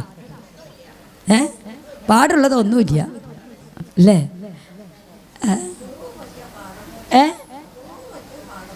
മുറിവ് പറ്റിയ പാട്. നല്ല രസകരമായ മറുപടി, രസകരമായ മറുപടിയാണ് വന്നത്. പാടുള്ളത് വളരെ നന്നായി. സരസ്വതി വേണ്ടത്ര അമ്മയിൽ വിളങ്ങിയിട്ടുണ്ട്. നമുക്ക് പാടുള്ളത് മുറിവ് പറ്റിയതിന് മാത്രമേ ഉള്ളൂ. എന്തായാലും നല്ല രസകരമായിട്ടുള്ള ഒരു മറുപടിയാണ് കിട്ടിയത്. നന്നായി. അപ്പോൾ നമുക്ക് ഇനി ഭാവിയിൽ മുറിവ് പറ്റിയ പാടുകൾ ഇല്ലാതിരിക്കണമെങ്കിൽ, മുറിവ് പറ്റാതെ പാടുള്ള അതെ അതെ അതെ അതെ നമ്മുടെ ഋഷി സംസ്കാരത്തെ വീണ്ടും നമ്മൾ നമ്മുടെ ജീവിതത്തിലേക്ക് കൊണ്ടുവരണം എന്ന് പറയാണ്. അപ്പോൾ ഹനുമാൻ സീതയോട് എല്ലാ കാര്യങ്ങളും പറഞ്ഞു. ഒരു ചെറിയ കുരങ്ങന്, ഇനി രാവണൻ്റെ മായയായിരിക്കുമോ എന്ന് ചിന്തിച്ച്, ഒരു ചെറിയ കുരങ്ങന് എങ്ങനെ ഇത് സാധിക്കുമെന്നൊക്കെ ചിന്ത സീതയുടെ ഉള്ളിൽ ഉണ്ടാവുമോ എന്ന് ചിന്തിച്ചുകൊണ്ട് തൻ്റെ വിശ്വരൂപം സീതയുടെ മുന്നിൽ കാണിച്ചു കൊടുത്തു. എന്നിട്ട് ആ മോതിരം സീതയുടെ കയ്യിൽ നൽകി. സീതയ്ക്ക് വിശ്വാസമായി. എന്നിട്ട് പറഞ്ഞു, ഇങ്ങനെ ആയിരക്കണക്കിനല്ല കോടിക്കണക്കിന് സൈന്യങ്ങൾ, രാക്ഷസന്മാരുടെ സൈന്യങ്ങൾ വന്ന് എതിർത്താലും ഒരു ചെറുവിരൽക്ക് പോരവർ സീതയെ രാമസമീപത്തേക്ക് ഞാൻ കൊണ്ടുപോകാം. സീത സമ്മതിച്ചോ? അതെൻ്റെ ഭർത്താവിൻ്റെ ഹാനികരം. ഇന്ന് പെൺകുട്ടികൾ വല്ലതും ചിന്തിക്കുന്നുണ്ടോ? ഭർത്താവിന് ഹാനിയായാലും വേണ്ടില്ല, കുട്ടികൾ നന്നായാലും വേണ്ടില്ല അല്ലേ. ഇൻസ്റ്റാഗ്രാമും പിന്നെ വാട്സപ്പും ആയിട്ട് പോക്കാലാണ്. കുട്ടികൾ ഉണ്ടായാലും വേണ്ടില്ല, കുട്ടികൾ ഇല്ലെങ്കിലും വേണ്ടില്ല, കല്യാണം കഴിച്ചാലും വേണ്ടില്ല, ഇല്ലെങ്കിലും വേണ്ടില്ല, പോക്കാണ്. അപ്പോൾ പറയാണ്, എൻ്റെ ഭർത്താവിൻ്റെ ഹാനിക്കത് വിഘ്നമാണ്, ദോഷമാണ്. അന്യപുരുഷൻ്റെ കൂടെ അല്ലല്ലോ ഞാൻ പോകേണ്ടത്. അതുകൊണ്ട് എൻ്റെ ഭർത്താവിൻ്റെ കരുത്ത് ഇവിടെ തെളിയിച്ച് ഞാൻ വരാം. അതിനു വേണ്ടി ശ്രീരാമന് സഹായമായിട്ട് നിൽക്കാൻ പറഞ്ഞു ഹനുമാനോട്. അങ്ങനെ ഹനുമാൻ തീരുമാനിച്ചു, അവിടുന്ന് ഞാൻ വന്നതായിട്ട് ശ്രീരാമൻ്റെ കരുത്ത് ശ്രീരാമൻ്റെ ദൂതനിലൂടെ ഒന്ന് പ്രകടമാക്കിയാൽ, രാവണനൊന്ന് ബോധിപ്പിച്ചു കൊടുത്താൽ, ഇനി ഒരു യുദ്ധം ഇല്ലാണ്ടാക്കാൻ സാധിക്കുകയാണെങ്കിൽ ആയിക്കോട്ടെ അല്ലേ. ശ്രീരാമൻ ഇവർ പറയുന്ന പോലെ 10 തല ശരീരത്തിന് 10 ഉണ്ടായിട്ട് കാര്യമുണ്ട്, 10 തലയും 20 കയ്യും അല്ല അല്ലേ. അതൊന്ന് നോക്കാം എന്ന് പറഞ്ഞിട്ട് ആ ഉദ്യാനമൊക്കെ ഒന്ന് നശിപ്പിച്ചു. അപ്പോഴാണ് രാക്ഷസന്മാരുടെ അവിടെ മന്ത്രിമാരുടെ, രാവണൻ്റെ മന്ത്രിമാരുടെ മക്കളും രാവണപുത്രനായ അക്ഷകുമാരനും കൂടി വന്ന് ഹനുമാനോട് യുദ്ധം ചെയ്തു. ഹനുമാൻ ഒരു നിമിഷ നേരം വേണ്ടി വന്നില്ല രാമനാമ പ്രഭാവത്താൽ അവരെ ഇല്ലാതാക്കാൻ. അങ്ങനെ അവരെ എല്ലാം കൊന്നു. അതിനുശേഷം അവിടുന്ന് മേഘനാഥൻ തന്നെ ഇന്ദ്രജിത്ത് അല്ലേ നേരിട്ട് വന്നു ബ്രഹ്മാസ്ത്രബന്ധനാക്കി. ആരെ ബന്ധനസ്ഥനാക്കി? ഹനുമാൻ. ബ്രഹ്മാസ്ത്രബന്ധനസ്ഥനാക്കിയ സമയത്ത് പക്ഷെ ബ്രഹ്മാസ്ത്രം ഒരിക്കലും ഹനുമാനെ ബന്ധിക്കില്ല. അപ്പോൾ അവിടെ ബ്രഹ്മാസ്ത്രത്താൽ ബന്ധനസ്ഥനാണ് എന്ന ഭാവത്തോടു കൂടിയിട്ട് അവിടെ കിടന്നു. ഈ സമയത്ത് ഇന്ദ്രജിത്ത് സാധാരണ ഒരു പാശം കൊണ്ട് വരിഞ്ഞു മുറുക്കി. അപ്പോൾ ബ്രഹ്മാസ്ത്രം എന്ന് പറഞ്ഞാൽ ബ്രഹ്മത്തിൽ നിന്ന് വന്നതാണ്. താനും ബ്രഹ്മം ഒന്നായിട്ട് ചേർന്ന ഒരാളെ സംബന്ധിച്ചാൽ ബ്രഹ്മത്തിന് എങ്ങനെ ബന്ധിക്കാൻ സാധിക്കും? പക്ഷേ സാധാരണ സംസാരമാകുന്ന പാശം കൊണ്ട് മുറുക്കിയപ്പോൾ ബ്രഹ്മബന്ധനം വിട്ടു. എന്നിട്ടോ ഹനുമാൻജി തനിക്കിത് പൊട്ടിക്കാനൊന്നും കഴിയില്ല എന്ന ഭാവനയോട് കൂടിയിട്ട് ഒതുങ്ങി അവിടെ ഇരുന്നു. അതിനുശേഷം അദ്ദേഹത്തെ എവിടെ കൊണ്ടുപോയി? രാവണ സദസ്സിൽ അങ്ങോട്ട് കൊണ്ടുപോയി ഇരുത്തി. രാവണ സദസ്സിൽ എങ്ങനെയാ ഹനുമാൻ ഇരുന്ന്? എൻ്റെ രാമൻ്റെ ദൂതൻ ശ്രീരാമചന്ദ്ര പ്രഭു ത്രിലോകത്തിൻ്റെയും ധർമ്മമൂർത്തിയാണ്. അദ്ദേഹത്തിൻ്റെ ദൂതന് ഒരാളുടെയും താഴെ ഇരിക്കേണ്ട ആവശ്യമൊന്നുമില്ല. അതും അധർമ്മികളുടെ താഴെ ഇരിക്കണോ? ധർമ്മമൂർത്തിയുടെ ദൂതൻ ഒരു പടി ഉയർന്നു തന്നെ ഇരിക്കണം. സിംഹാസനമൊന്നും കൊടുത്തില്ല അല്ലേ? തൻ്റെ വാലാങ്കട് ചുരുട്ടി രാവണനേക്കാൾ വലിയ ഒരു സിംഹാസനത്തിരുന്നു. എന്തുകൊണ്ട് അങ്ങനെ ഇരുന്നു? രാവണന് തത്വോപദേശം ചെയ്യാം. അപ്പോൾ ഉപദേശം ചെയ്യേണ്ടവർ ആചാര്യസ്ഥാനത്ത് ഇരിക്കുന്നവർ എവിടെ ഇരിക്കുക? മുകളിലിരിക്കണം. കേൾക്കാനുള്ളവർ എവിടെയായിരിക്കുക? താഴെ ഇരിക്കണം. അപ്പോൾ താനൊരു ഗുരുവായി ആർക്ക്? രാവണന് അല്ലേ? അപ്പോൾ ഇത്തിരി ഉയർന്ന് തന്നെ ഇരുന്നു. എന്നിട്ട് ഉപദേശം തുടങ്ങി. നീ ആരാണ്? എവിടുന്ന് വന്നു? എന്നെല്ലാം രാവണൻ്റെ ചോദ്യത്തിന് വളരെ കൃത്യമായിട്ട് മറുപടി നൽകി ഹനുമത് രാവണ സംവാദത്തിലൂടെ.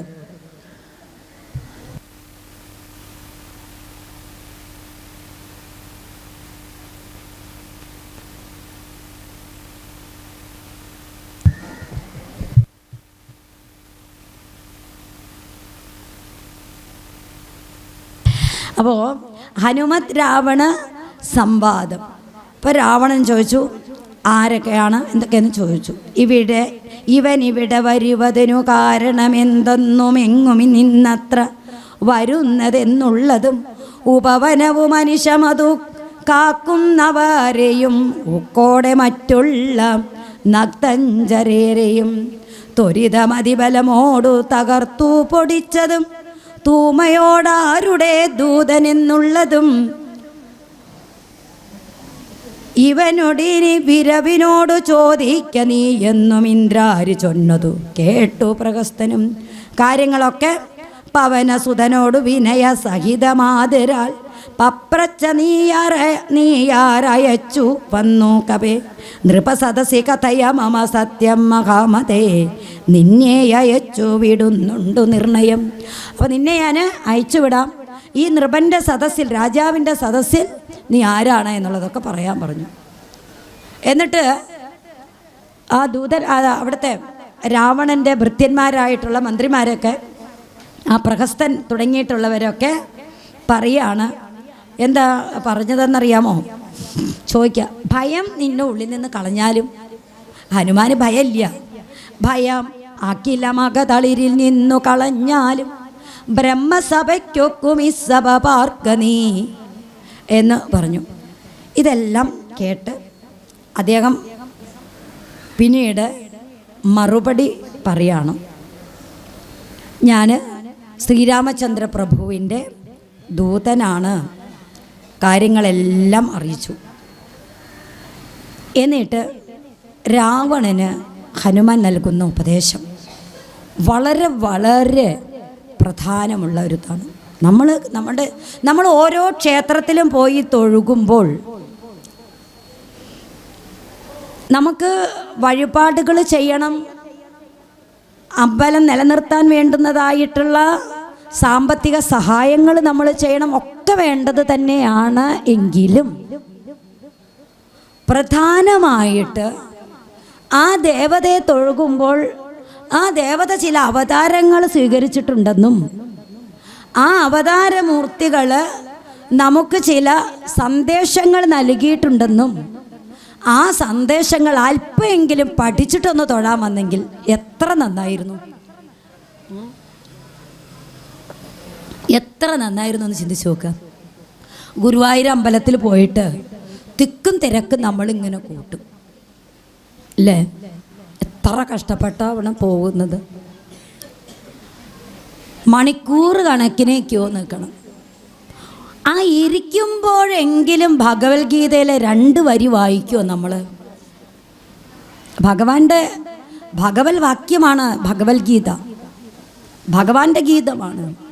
അത്ര പോലും ശാസ്ത്രഗ്രന്ഥങ്ങളൊന്ന് വായിക്കാൻ ഇത്ര കണ്ട് വിമുഖരായിട്ടുള്ളവരെ കാണാൻ നമുക്ക് സാധിക്കില്ല. ഒന്ന് ചോദിച്ചു നോക്കുക, ചിന്തിക്കുക. നമ്മൾ ഒന്ന് പഠിച്ച് നമ്മൾ അവിടെ പോയിരുന്നെങ്കിൽ.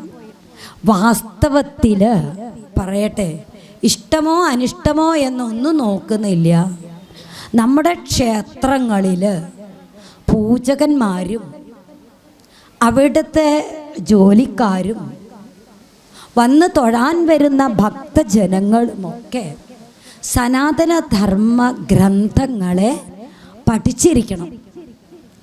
സനാതനധർമ്മ ഭഗവത്ഗീത, രാമായണം, മഹാഭാരതം, ഉപനിഷത്തുക്കൾ, മഹാത്മാക്കളുടെ ചരിത്രങ്ങൾ പഠിച്ച ആൾക്കാർ പൂജ മാത്രം പഠിച്ചാൽ പോരാ.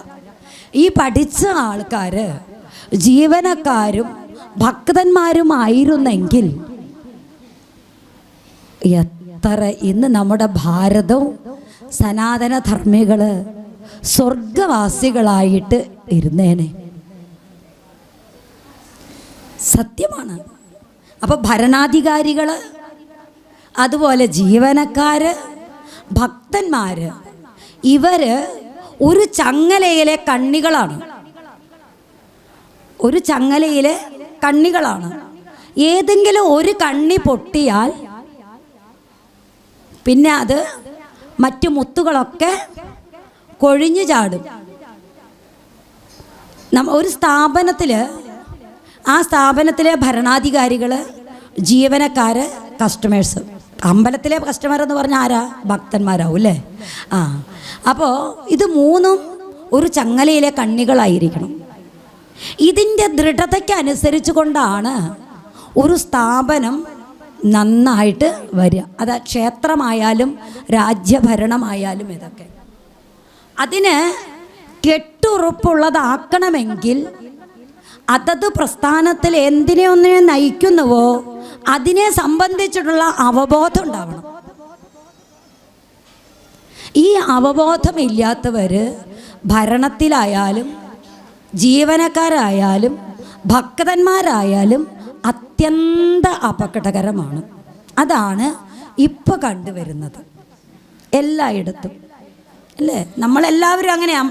ഒരാളെ എടുത്ത് പറയുന്നൊന്നുമില്ല, നമ്മളെല്ലാവരും അങ്ങനെ. മറിച്ച് നമ്മൾ ചിന്തിച്ചു നോക്കൂ, മറ്റൊരു മതസ്ഥർ അവർ കൃത്യമായിട്ട് അവരുടെ മതഗ്രന്ഥം നന്നായി പഠിക്കുന്നുണ്ട്, പഠിച്ച് അവരുടെ ആചാര അനുഷ്ഠാനങ്ങൾ ചെയ്യുന്നുണ്ട്.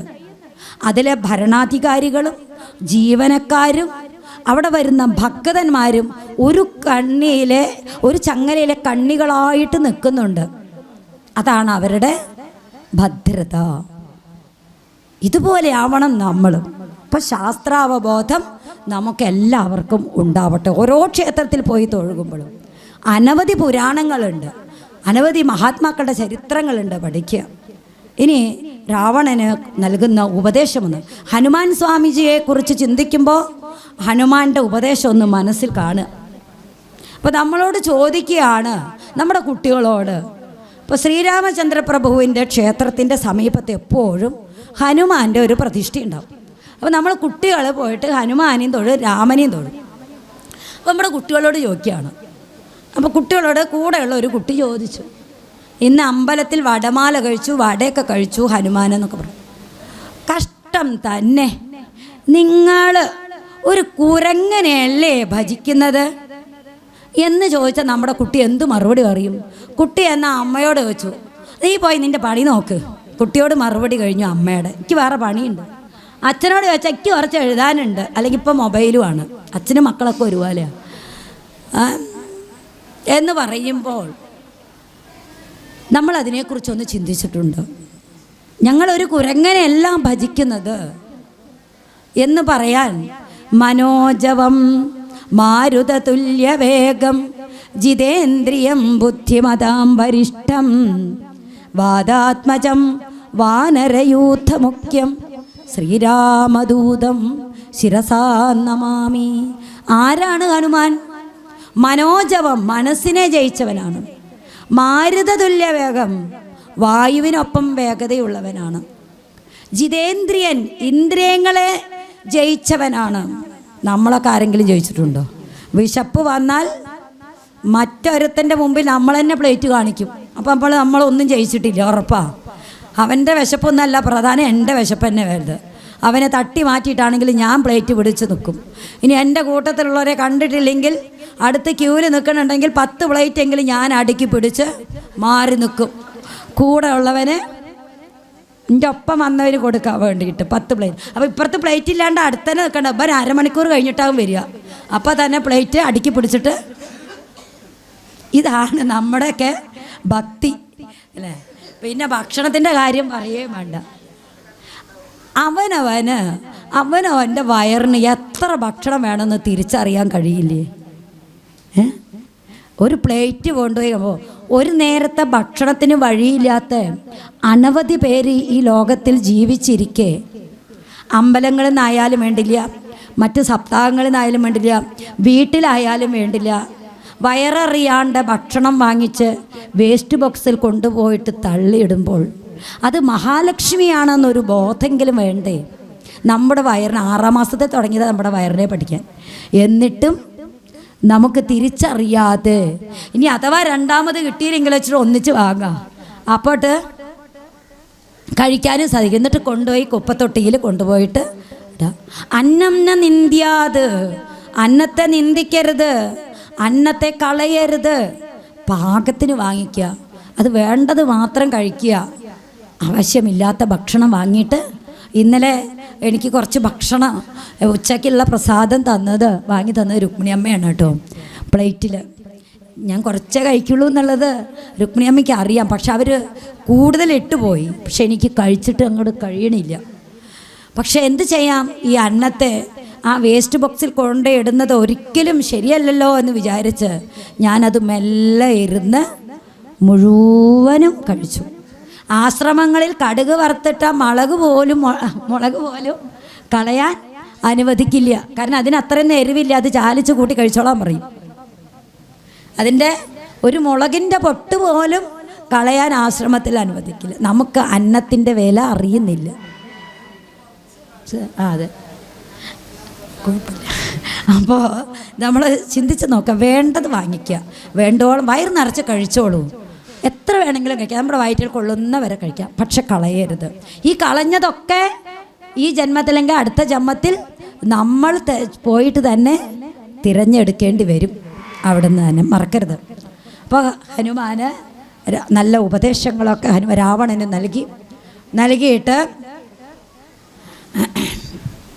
എന്താ പറയുന്നതെന്നറിയോ? അമ്മോ, കളഗതവ ഹൃദി സപതി തത്വബോധേന നീ കാമകോപദ്വേഷ ലോപമോഹാദികൾ കമലഭവസുത തനയ നന്ദനാകയാൽ കർപ്പുരഭാവം പരിഗ്രഹിയായിക നീ. അങ്ങനെ പറഞ്ഞു, ഉപദേശങ്ങളൊക്കെ നൽകിയിട്ട് പറഞ്ഞു, സത്യബോധത്തെ ബോധിപ്പിച്ചു കൊടുത്തു. ഈ ലോകത്തിൻ്റെ എല്ലാ വസ്തുക്കളുടെയും അസ്ഥിരതയെ ബോധിപ്പിച്ചു കൊടുത്ത് പറയുകയാണ്. മുഴുവൻ വായിച്ചു പറയാനുള്ള സമയമില്ല. പരധന കളർത്രമോഹേന നിത്യം വൃഥ പാപമാർജിച്ചു കീഴ്പോട്ടു വീണിടുലാം. പരധന കളത്രമോഹേന നിത്യം വൃഥ പാപമാർജിച്ചു കീഴ്പോട്ടു വീണിടുലാം. നളിന ദളനയനൻ അഖിലേശ്വരൻ അഖിലേശ്വരൻ മാധവം നാരായണം ശരണാഗതവത്സലം പരമപുരുഷം പരമാത്മാനമദ്വയം ഭക്തിവിശ്വാസേന സേവിക്ക സന്തതം ശരണമിതി ചരണകമലെ പതിച്ചീടണോ ശത്രുഭാവത്തെ ത്യജിച്ചു സന്തുഷ്ടനായി.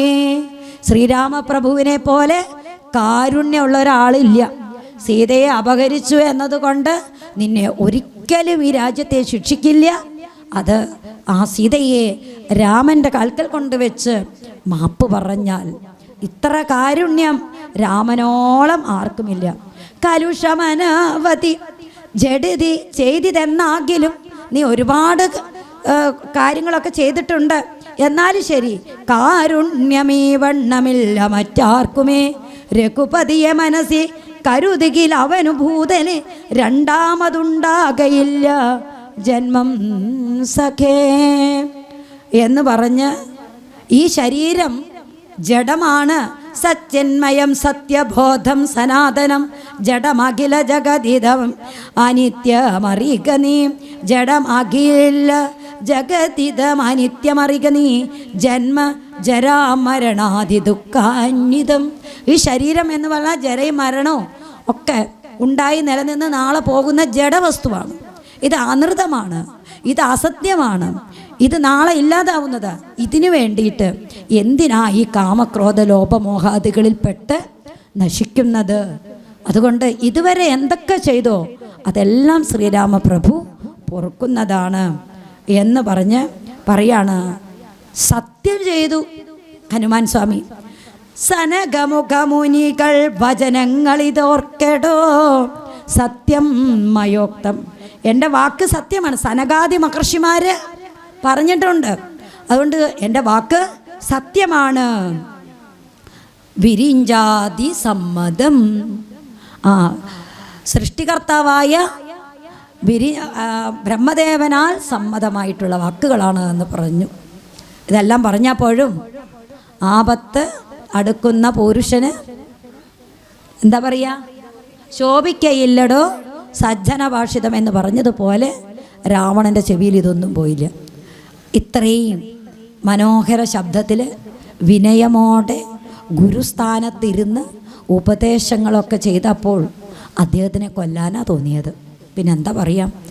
അങ്ങനെ കൊല്ലാൻ നോക്കിയപ്പോഴേക്കും കൊല്ലാൻ ആജ്ഞ കൊടുത്തു. ദൂതനെ കൊല്ലാൻ പാടില്ല എന്നും പറഞ്ഞു. അവിടുന്ന് ആ വാലിലങ്ങോട്ട് തുണികൾ ചുറ്റി കൊണ്ട് വാലിന് തീ കൊളുത്താൻ പറഞ്ഞു. അങ്ങനെ അഗ്നി ഭഗവാൻ സ്പർശിക്കാത്ത ഭൂതങ്ങളുടെ സ്വാധീനത്തെ കൂടി വേണ്ട സമയത്ത് സ്വീകരിക്കാനും അതിനെ അതിക്രമിക്കാനും ശക്തിയുള്ള ശ്രീരാമപ്രഭുവിൻ്റെയും ലോകമാതാവായ സീതാദേവിയുടെയും അനുഗ്രഹം കൊണ്ട് ആ ലങ്കയുടെ 3/4 ഭാഗവും ചുട്ടുപൊട്ടിച്ചു. സീത ഇരിക്കുന്നവിടെ മാത്രം വിഭീഷണൻ്റെ ഗൃഹവും കത്തിച്ചില്ല. ബാക്കിയൊക്കെ വെന്ത് 3/4 ഭാഗവും നശിപ്പിച്ച് സീതയുടെ അടുത്ത് വന്ന് അനുവാദം വാങ്ങി ആ 100 യോജന വിസ്തീർണമുള്ള അർണവത്തെ ചാടിക്കടന്ന് അവിടെ പ്രവേശിച്ച് എന്നിട്ട് ശ്രീരാമചന്ദ്ര പ്രഭുവിൻ്റെ സമീപത്തെത്തിയിട്ട് കണ്ടു ഞാൻ സീതയെ എന്ന് പറഞ്ഞു. സീതയെ എന്ന് പറയുന്നതിന് പകരം കണ്ടേ ഞാൻ സീതയെ. കാരണം സീതയെ എന്ന് പറയുമ്പോൾ സീതയ്ക്ക് എന്തു പറ്റി എന്നുള്ളൊരു ആകാംക്ഷ പോലും വരരുത് തൻ്റെ പ്രഭുവിനെ എന്ന് ചിന്തിച്ചുകൊണ്ട് കണ്ടു ഞാൻ സീതയെ എന്ന് പറയും. ഇങ്ങനെയുള്ള സേവകരാണ് ഒരു സ്ഥാപനത്തിന് ആവശ്യം. ഒരു സ്ഥാപനത്തിൽ നമ്മൾ ജോലി ചെയ്യുമ്പോൾ എത്രമാത്രം അർപ്പണ മനോഭാവത്തോടു കൂടി ചെയ്യുന്നുവോ അതാണ് ആ സ്ഥാപനത്തിൻ്റെയും വ്യക്തിക്കും ഗുണകരമായിട്ട് ഉള്ളത്. ഭക്തന്മാർ വരുമ്പോൾ വളരെ വിനയപൂർവ്വം നല്ല രീതിയിലുള്ള പെരുമാറ്റങ്ങളും ഒക്കെ ക്ഷേത്രങ്ങളിൽ ആവശ്യമാണ്, അല്ലേ? അത് വേണം. ചിലയിടത്തൊക്കെ തിരിച്ചും ആയി കാണുന്നു. എന്താ പറയുക, അല്ലേ? എന്തായാലും ഇത്രയും കാര്യങ്ങൾ കഴിഞ്ഞ ശേഷം ശ്രീരാമചന്ദ്ര പ്രഭു അവിടുന്ന് വാനരന്മാരെ എല്ലാവരെയും കൂട്ടി യുദ്ധത്തിനായിട്ട് ഇനി ഒരുങ്ങാണ്. വിഭീഷണൻ വന്ന് രാവണന് ഉപദേശം നൽകി. അവിടെ നിൽക്കാൻ ഇനി സാധ്യമല്ല എന്ന് തിരിച്ചറിഞ്ഞ് ശ്രീരാമനെ വന്ന് അഭയം പ്രാപിച്ചു. അവിടുന്ന് ഈ വിഭീഷണനെ രാജാവായിട്ട് അഭിഷേകം ചെയ്തു. രാവണൻ ഇരിക്കെ തന്നെ വിഭീഷണനെ അഭിഷേകം ചെയ്തു. വാനരന്മാരുടെ സഹായത്തോടു കൂടി ആ രാമേശ്വരത്ത് നിന്ന് ലങ്കയിലേക്കുള്ള പാലം കിട്ടി. ഒരു അണ്ണാരൻ കണ്ണനും അവിടെ വന്ന് സഹായിച്ചു എന്നാണ് പറയണത്. മണലിൽ വെള്ളത്തിൽ പോയിട്ട് ഈ ഹനുമാനും വാനരന്മാരും എല്ലാവരും ചേർന്ന് ആ ചിറകെട്ടുന്ന സമയത്ത് ആ അണ്ണാരക്കണ്ണനും തോന്നിയിത്രേ, എനിക്കും എന്തെങ്കിലും ഒരു സഹായം ചെയ്താൽ നന്നായിരുന്നു. ഓരോ വ്യക്തികൾ കഷ്ടപ്പെടുമ്പോഴും നമ്മൾ ഓരോരുത്തരും ചിന്തിക്കണം, മറ്റൊരുത്തൻ്റെ സന്തോഷത്തിന് വേണ്ടിയിട്ട്, ആ കഷ്ടപ്പാടുകളൊന്ന് ദൂരീകരിക്കാൻ വേണ്ടിയിട്ട് എന്നെക്കൊണ്ട് എന്താവുമെന്ന്. അതല്ലേ അണ്ണാൻ കുഞ്ഞ് ചെയ്തത്. സമുദ്രത്തിൽ പോയി വെള്ളത്തിൽ പോയി മുങ്ങി മണലിൽ കടന്ന് വരണ്ട് ആ മണൽ കൊണ്ടുവന്നിട്ട് അവിടെ കൊടന്ന് കൊട്ടിക്കൊടുക്കുക. അന്ന് അനുഗ്രഹിച്ച് വരഞ്ഞതാണ് ആ വര. എന്ത് മനോഹരമായ 3 വര അല്ലേ.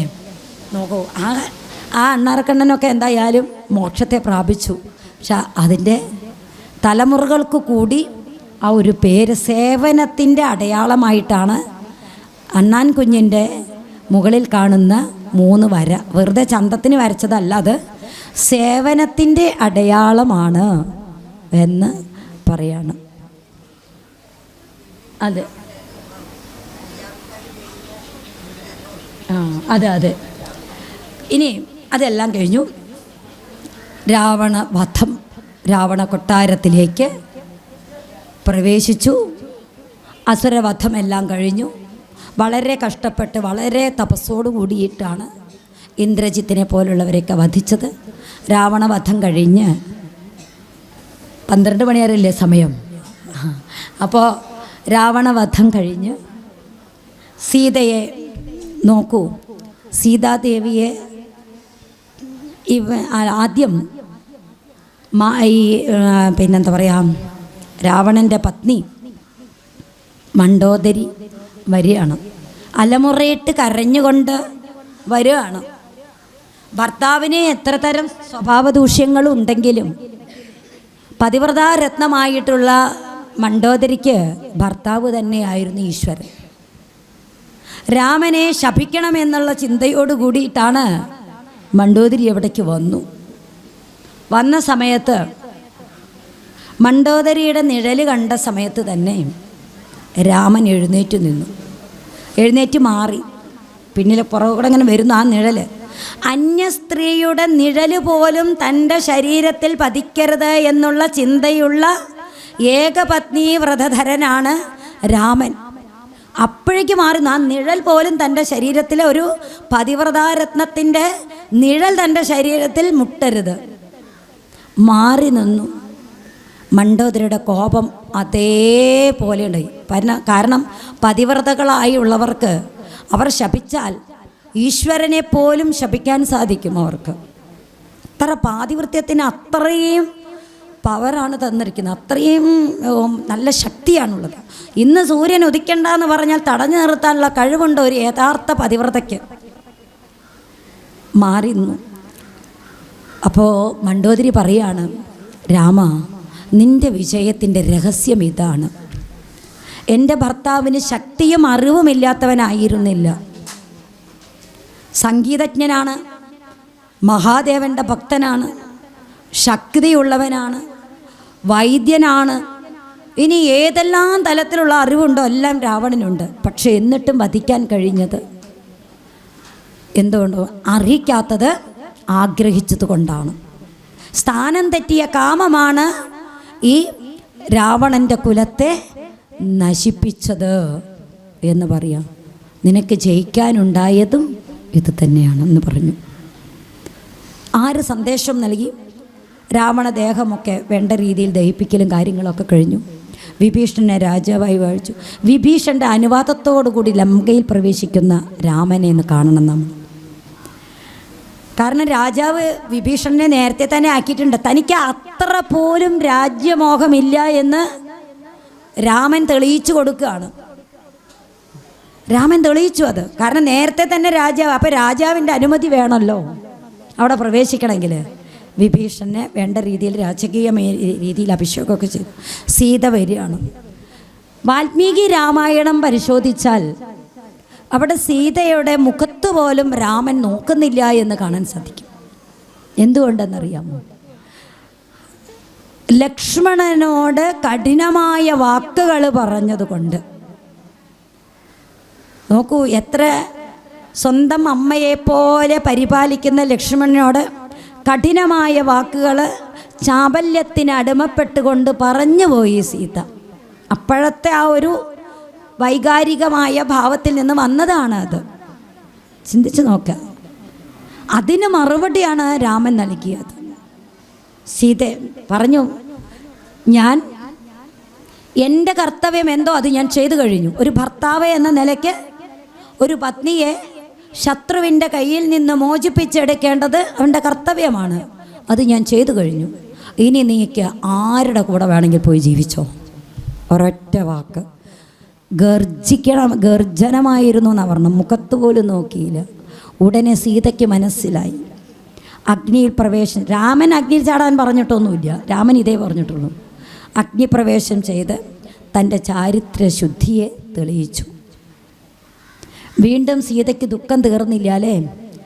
14ാമത്തെ വർഷം കഴിഞ്ഞപ്പോൾ രാമൻ അന്നേ ദിവസം 14 വർഷം എന്നാണോ പൂർത്തീകരിക്കുന്നത്, ആ ദിവസം അയോധ്യയിൽ പ്രവേശിച്ചില്ല എങ്കിൽ അഗ്നിപ്രവേശനം ചെയ്യാൻ തയ്യാറായി നിൽക്കുന്ന ഭരതൻ ഹനുമാനെ താൻ എഴുത്താൻ അല്പം വൈകിയെങ്കിലോ എന്ന് ചിന്തിച്ച് ഹനുമാനെ വേഗം പറഞ്ഞയച്ചു. കാരണം ലങ്കയിൽ നിന്ന് പോരുന്ന സമയത്ത് എല്ലാവരോടും കുറച്ച് നമ്മളിപ്പോൾ ഒരു സ്ഥലത്തുനിന്ന് പോകുമ്പോൾ അവരോടും ഇവരോടൊക്കെ കുറച്ച് കാര്യങ്ങളൊക്കെ പറഞ്ഞ് പെട്ടെന്ന് അങ്ങോട്ട് ഓടിപ്പോരാൻ പറ്റില്ലല്ലോ. ഹനുമാനെ വേഗം പറഞ്ഞു വെച്ചു. ചിതയൊരുക്കി നിൽക്കുന്ന ഭരതനെയാണ് കണ്ടത്. ഉടനെ രാമലക്ഷ്മണനും സീതയും സുഗ്രീവനും വിഭീഷണനും എല്ലാവരും അയോധ്യയിൽ പ്രവേശിച്ചു. രാജ്യാഭിഷേകം ചെയ്ത് അവിടെ 14 വർഷം പുത്രതുല്യം ജനങ്ങളെ ഭരിച്ച് തനിക്ക് അർഹതപ്പെടാത്തത് ഒന്നും സ്വീകരിക്കാതെ ഒരു മഹാതാപസ്സനായിക്കൊണ്ട് ജ്യേഷ്ഠന് അധികാരത്തെ കൈമാറാൻ വേണ്ടിയിട്ട് ജ്യേഷ്ഠൻ പോകുന്ന സമയത്ത് രാജഭണ്ഡാരത്തിൽ എത്ര സമ്പത്തുണ്ടോ അതിനെ ഇരട്ടിയാക്കി ജ്യേഷ്ഠൻ്റെ കാൽക്കൽ സമർപ്പിച്ച ഭരതൻ ഒരു ഉത്തമ ഭരണാധികാരിയാണ്. എങ്ങനെയാണോ സൂര്യൻ ജലാശയങ്ങളെ സമുദ്രത്തിലെ ജലത്തെ ആഗിരണം ചെയ്ത് അത് ഘനീഭവിച്ച് മഴയായി ക്ഷാമകാലത്ത് വേണ്ടവിടത്ത് മഴയായിട്ട് വർഷിക്കുന്നത്, അതുപോലെ ഉള്ളതിനനുസരിച്ച് ജനങ്ങളിൽ നിന്ന് നികുതി പിരിച്ച് ക്ഷാമകാലത്ത് ജനങ്ങൾക്ക് തന്നെ അത് വേണ്ട രീതിയിൽ വിതരണം ചെയ്ത് പുത്രതുല്യ വാത്സല്യത്തോടെ പരിപാലിച്ചു കൊണ്ടുവന്ന് രാമനെ ഏൽപ്പിച്ചു കഴിഞ്ഞു. രാമൻ ഭരണമേറ്റെടുത്തു. ഇപ്പോഴും തനിക്ക് വനവാസത്തിന് കാരണമായ നിമിത്തമായ കൈകേയി മാതാവിനെയോ മന്ദരയോ ഒരു വാക്കുപോലും രാമൻ പറഞ്ഞില്ല. ഒരപ്രിയം രാമൻ കാണിച്ചില്ല. അത് കഴിഞ്ഞു. കുറച്ചു കാലം കഴിഞ്ഞപ്പോഴേക്കാണ് ഇവർ 4 പേരും ബ്രഹ്മചര്യത്തോടു കൂടി ജീവിക്കണമെന്നുള്ളതാണ് ഒരു മഹിമ. കൈകേയി രാമൻ വനത്തിലേക്ക് പോകുമ്പോൾ സീത കൂടി പോരുന്നു എന്ന് അറിഞ്ഞപ്പോൾ, സീതയോട് പോകണമെന്നൊന്നും പറഞ്ഞിട്ടില്ല അല്ലേ, ബ്രഹ്മചര്യ വ്രതത്തോടു കൂടി വേണം വനത്തിലേക്ക് പോകാനെന്ന് പറഞ്ഞു. എന്തുകൊണ്ട് അങ്ങനെ പറഞ്ഞു? എങ്ങാനും കുട്ടികൾ എങ്ങാനും ജനിച്ചാൽ രാമൻ 14 വർഷമേ വന്നുള്ളൂ വെച്ചാൽ മക്കൾ വന്നാൽ അധികാരം കൊടുക്കണം. അത് വേണ്ട. അപ്പോൾ എന്തു ചെയ്തു? ബാക്കി 3 മക്കളും ബ്രഹ്മചര്യ നിഷ്ഠയോടുകൂടി തന്നെ ഇരുന്നു. അവരുടെ ഭാര്യമാർ അല്ലേ, ഭരതൻ്റെയും ശത്രുഘ്നൻ്റെയും ഭാര്യമാരൊക്കെ ഉണ്ടായിരുന്നു. ജ്യേഷ്ഠൻ നന്ദിഗ്രാമത്തിൽ ബ്രഹ്മചര്യ വ്രതത്തോടു കൂടി ഇരിക്കുന്നു. ശത്രുഘ്നൻ തൻ്റെ ഭാര്യയോട് വന്ന് പറഞ്ഞു, ഞാൻ ഭരതൻ്റെ കൂടെ പോവുകയാണ്, നിങ്ങൾ ഇവിടെ ഇരുന്നാൽ മതി. രാമൻ രാജ്യഭാരം ഏറ്റെടുത്തതിന് ശേഷമാണ് ഇവർക്കെല്ലാവർക്കും മക്കൾ ജനിക്കുന്നത് പോലും. അവരുടെ ആ സഹോദരന്മാരുടെ ഒരുമ. എന്ത് നമ്മൾ ചത്തുപോകുമ്പോൾ എന്ത് കൊണ്ടുപോകും? ചത്തിടും നേരം വസ്ത്രമതു പോലും ഒത്തിടാ കൊണ്ടുപോകാനൊരുത്തർക്കും. എന്തിന് നാത്തുവാൻ പോരെ? ഈ സീരിയൽ ആകെ നാത്തുവാൻ പോരാ. അപ്പം അത് കണ്ടിട്ടാണ് ആകെ പ്രശ്നം. നാത്തുവാൻ പോരും, കൊലപാതകവും വിഷം കൊടുക്കലും തലക്കടിക്കലും. സന്ധ്യാനേരത്ത് ഗംഭീരമാണ് സീരിയൽ. ഇത് കാണാൻ എന്ന് നമ്മുടെ വീട്ടിൽ തുറന്നു വെച്ചു അന്ന് തുടങ്ങി. ഇതാണ് നമ്മൾ അനുകരിക്കുന്നത്. പിന്നീട് സീതയെ കുറച്ച് അപമാന വാക്കുകൾ കേൾക്കേണ്ടി വരുന്നു. സീതയെ രാജാവായ സ്ഥിതിക്ക് പത്നിയുടെ മാത്രം വാക്ക് കേട്ടിരിക്കാൻ ഇനി സാധ്യമല്ല. രാജധർമ്മം പരിപാലിക്കേണ്ടത് കൊണ്ട് സീതയെ എവിടെ ത്യജിച്ചു? വാൽമീകി മഹർഷിയുടെ. വാസ്തവത്തിൽ രാമൻ ത്യജിച്ചുവോ? ഇല്ല. ഉണ്ടെങ്കിൽ അശ്വമേധ യാഗത്തിൽ സീതയുടെ പ്രതിമ വെച്ചിട്ട് യാഗം ചെയ്യലായിരുന്നു. ഡിവോഴ്സായിട്ടുള്ള ഭാര്യമാരുടെ ആരുടെയെങ്കിലും ഫോട്ടോ അല്ലെങ്കിൽ രേഖകളോ വസ്ത്രമോ ബിംബമോ ഒക്കെ ഉണ്ടാക്കി അടുത്ത് വയ്ക്കുമോ ആരെങ്കിലും? അല്ലെങ്കിൽ ഭർത്താവിൻ്റെ ഉണ്ടാക്കി വയ്ക്കുമോ? എടുത്ത് വയ്ക്കുമോ? ഇല്ല. അപ്പോൾ രാമൻ ത്യജിച്ചിട്ടില്ല എന്ന് ഉറപ്പല്ലേ? അന്ന് മുതൽക്ക് രാമൻ മൗനവ്രതത്തോട് കൂടിയിട്ട് രാജ്യഭരണം ചെയ്തു എല്ലാം. കാരണം ആ രാജ്യം ഇനി പത്നിക്ക് വേണ്ടി തൻ്റെ രാജ്യം ത്യജിക്കാൻ തയ്യാറായാൽ സീത ആരാണെന്ന് രാമന് വ്യക്തമായിട്ടറിയാം. രാജ്യത്തിൻ്റെ ആ അധികാരത്തെ സ്ഥാനം ത്യജിച്ചാൽ അത് സ്വീകരിക്കാൻ വേറൊരാളില്ല അവിടെ. ഉണ്ടെങ്കിൽ രാമൻ ഒരു പക്ഷേ സ്ഥാനം ഒഴിയുമായിരുന്നു. പക്ഷെ വേറൊരാളില്ല അവിടെ. അപ്പോഴെന്താ വേണ്ടത്? മുഖ്യധർമ്മം രാജ്യത്തിന് കൊടുത്തു, ഗൗണധർമ്മം സീതയ്ക്ക് കൊടുത്തു. അതുകൊണ്ടാണ് ആ ദുഃഖമെല്ലാം. പ്രാണന് തുല്യം സ്നേഹിച്ച ലക്ഷ്മണനെ അടക്കം അവസാനം ത്യജിക്കേണ്ടി വന്നു. രണ്ട് കുട്ടികളെയും പൊന്നുപോലെ വളർത്തി സീത. ഏകദേശം 12 വയസ്സായപ്പോൾ കാട്ടിൽ സീതയെ വാൽമീകി മഹർഷിയുടെ ആശ്രമ പരിസരത്തെത്തിയ സമയത്ത് ഒരമ്മയ്ക്കും സഹിക്കില്ല മകൾ, അതും ഗർഭിണിയായിരിക്കുന്ന സമയത്ത് കാട്ടിൽ ഒറ്റയ്ക്ക് ഇരിക്കുന്നത് കാണുമ്പോൾ, തേങ്ങിക്കരയുമ്പോൾ ആ അമ്മ ചെന്ന് വിളിച്ചു, സീതയുടെ അമ്മ, മതി മകളെ, നീ ദുഃഖിക്കണ്ട, നീ എൻ്റെ കൂടെ പോര്. അപ്പോൾ സീത പറഞ്ഞൊരു മറുപടിയുണ്ട്.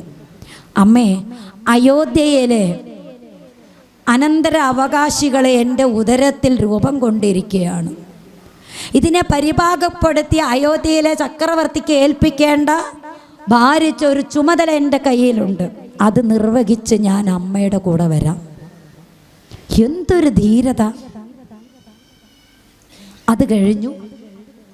മക്കളെ പൊന്നുപോലെ വളർത്തി. ആ അശ്വമേധ യാഗത്തിൽ എന്തായും അവിടെ ലോകം മുഴുവൻ ജയിച്ചു കഴിഞ്ഞാൽ മാത്രമാണ് രാമൻ്റെ ചക്രവർത്തി പദവിയെ അശ്വമേധ യാഗം നടത്താൻ അവിടെ സാധിക്കുകയുള്ളൂ. അതിനു വേണ്ടിയിട്ട് ഒരു യാഗാശ്വത്തെ ദിഗ്വിജയത്തിന് പറഞ്ഞയച്ചു. സകല രാജ്യങ്ങളും സാമന്ത രാജാക്കന്മാർ എല്ലാവരും രാമൻ്റെ അധികാരത്തെ അംഗീകരിച്ചു വിട്ടു. വാൽമീകി മഹർഷിയുടെ പരിസരത്ത് കുതിര എത്തിയപ്പോൾ 12 വയസ്സിൽ താഴെ പ്രായമുള്ള ലവകുശന്മാർ കുതിരയെ പിടിച്ചു നിർത്തി അവിടെ. എന്നിട്ട് ധീരശൂര പരാക്രമികളായിട്ടുള്ള ലക്ഷ്മണനും ഭരതനും ശത്രുഘ്നനും യുദ്ധത്തിന് വന്നപ്പോൾ ബന്ധിച്ചവിടെ നിർത്തി. പോയിട്ട് നിങ്ങളുടെ രാമനോട് വരാൻ പറയും. പക്ഷേ ഈ കുട്ടികൾക്ക് അറിയില്ല രാമൻ അച്ഛനും സീത ഇതാണ് അമ്മ എന്നറിയില്ല. എന്നാൽ രാമനും സീതയും ഉണ്ടെന്നറിയാം. അവരുടെ കാവ്യം പഠിച്ചിട്ടുണ്ട്. കുട്ടികൾ ചോദ്യം ചോദിച്ചു, നിങ്ങളുടെ രാമനോട് ഇങ്ങോട്ട് വരാൻ പറയൂ.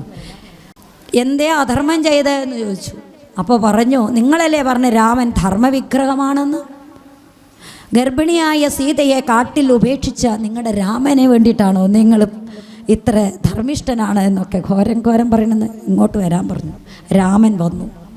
അവിടുന്ന് യുദ്ധം വരെ എത്തിയ സമയത്ത് സീത അവിടെ വന്നു.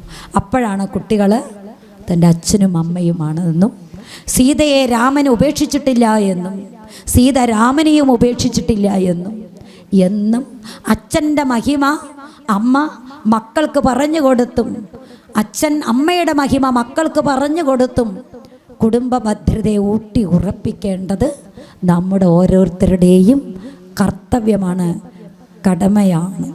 രാമായണ ശീലുകളിലൂടെ ഓരോ വരികളിലൂടെയും നമ്മുടെ മനസ്സ് പോകണം. അങ്ങനെ നല്ലൊരു സമാജത്തെ വാർത്തെടുക്കാൻ നമുക്ക് ഏവർക്കും സാധിക്കട്ടെ. സീത മക്കളെ ഏൽപ്പിച്ചു. അമ്മ പറഞ്ഞ പ്രകാരം അമ്മയുടെ മടിത്തടിയിലേക്ക് പോകുന്നു. അല്പം 1/2 സെൻറ്റ് മണ്ണിനും പെണ്ണിനും വേണ്ടിയിട്ട് അഭ്യസ്ത വിദ്യരായിട്ടുള്ള ആൾക്കാർ പോലും കൊലപാതകവും കുറ്റകൃത്യങ്ങളും ചെയ്യുന്ന ഇന്നത്തെ കാലത്ത് രാമായണത്തിൻ്റെ പ്രസക്തി ഒന്ന് ഓർക്കുക. ധർമ്മശാസ്ത്രമാണ് രാമായണം. ഇത് നമ്മുടെ ജീവിതത്തിൽ കൊണ്ടുവരാനാവട്ടെ. ഈ രാമായണ മാസക്കാലവും അതേപോലെ ഒരു ദിവസം പോരാ, ഇത് ഒരു മാസം ആചരിച്ചാൽ പോരാ, നിത്യവും നമ്മുടെ വീടുകളിൽ രാമായണ പാരായണം നടക്കട്ടെ.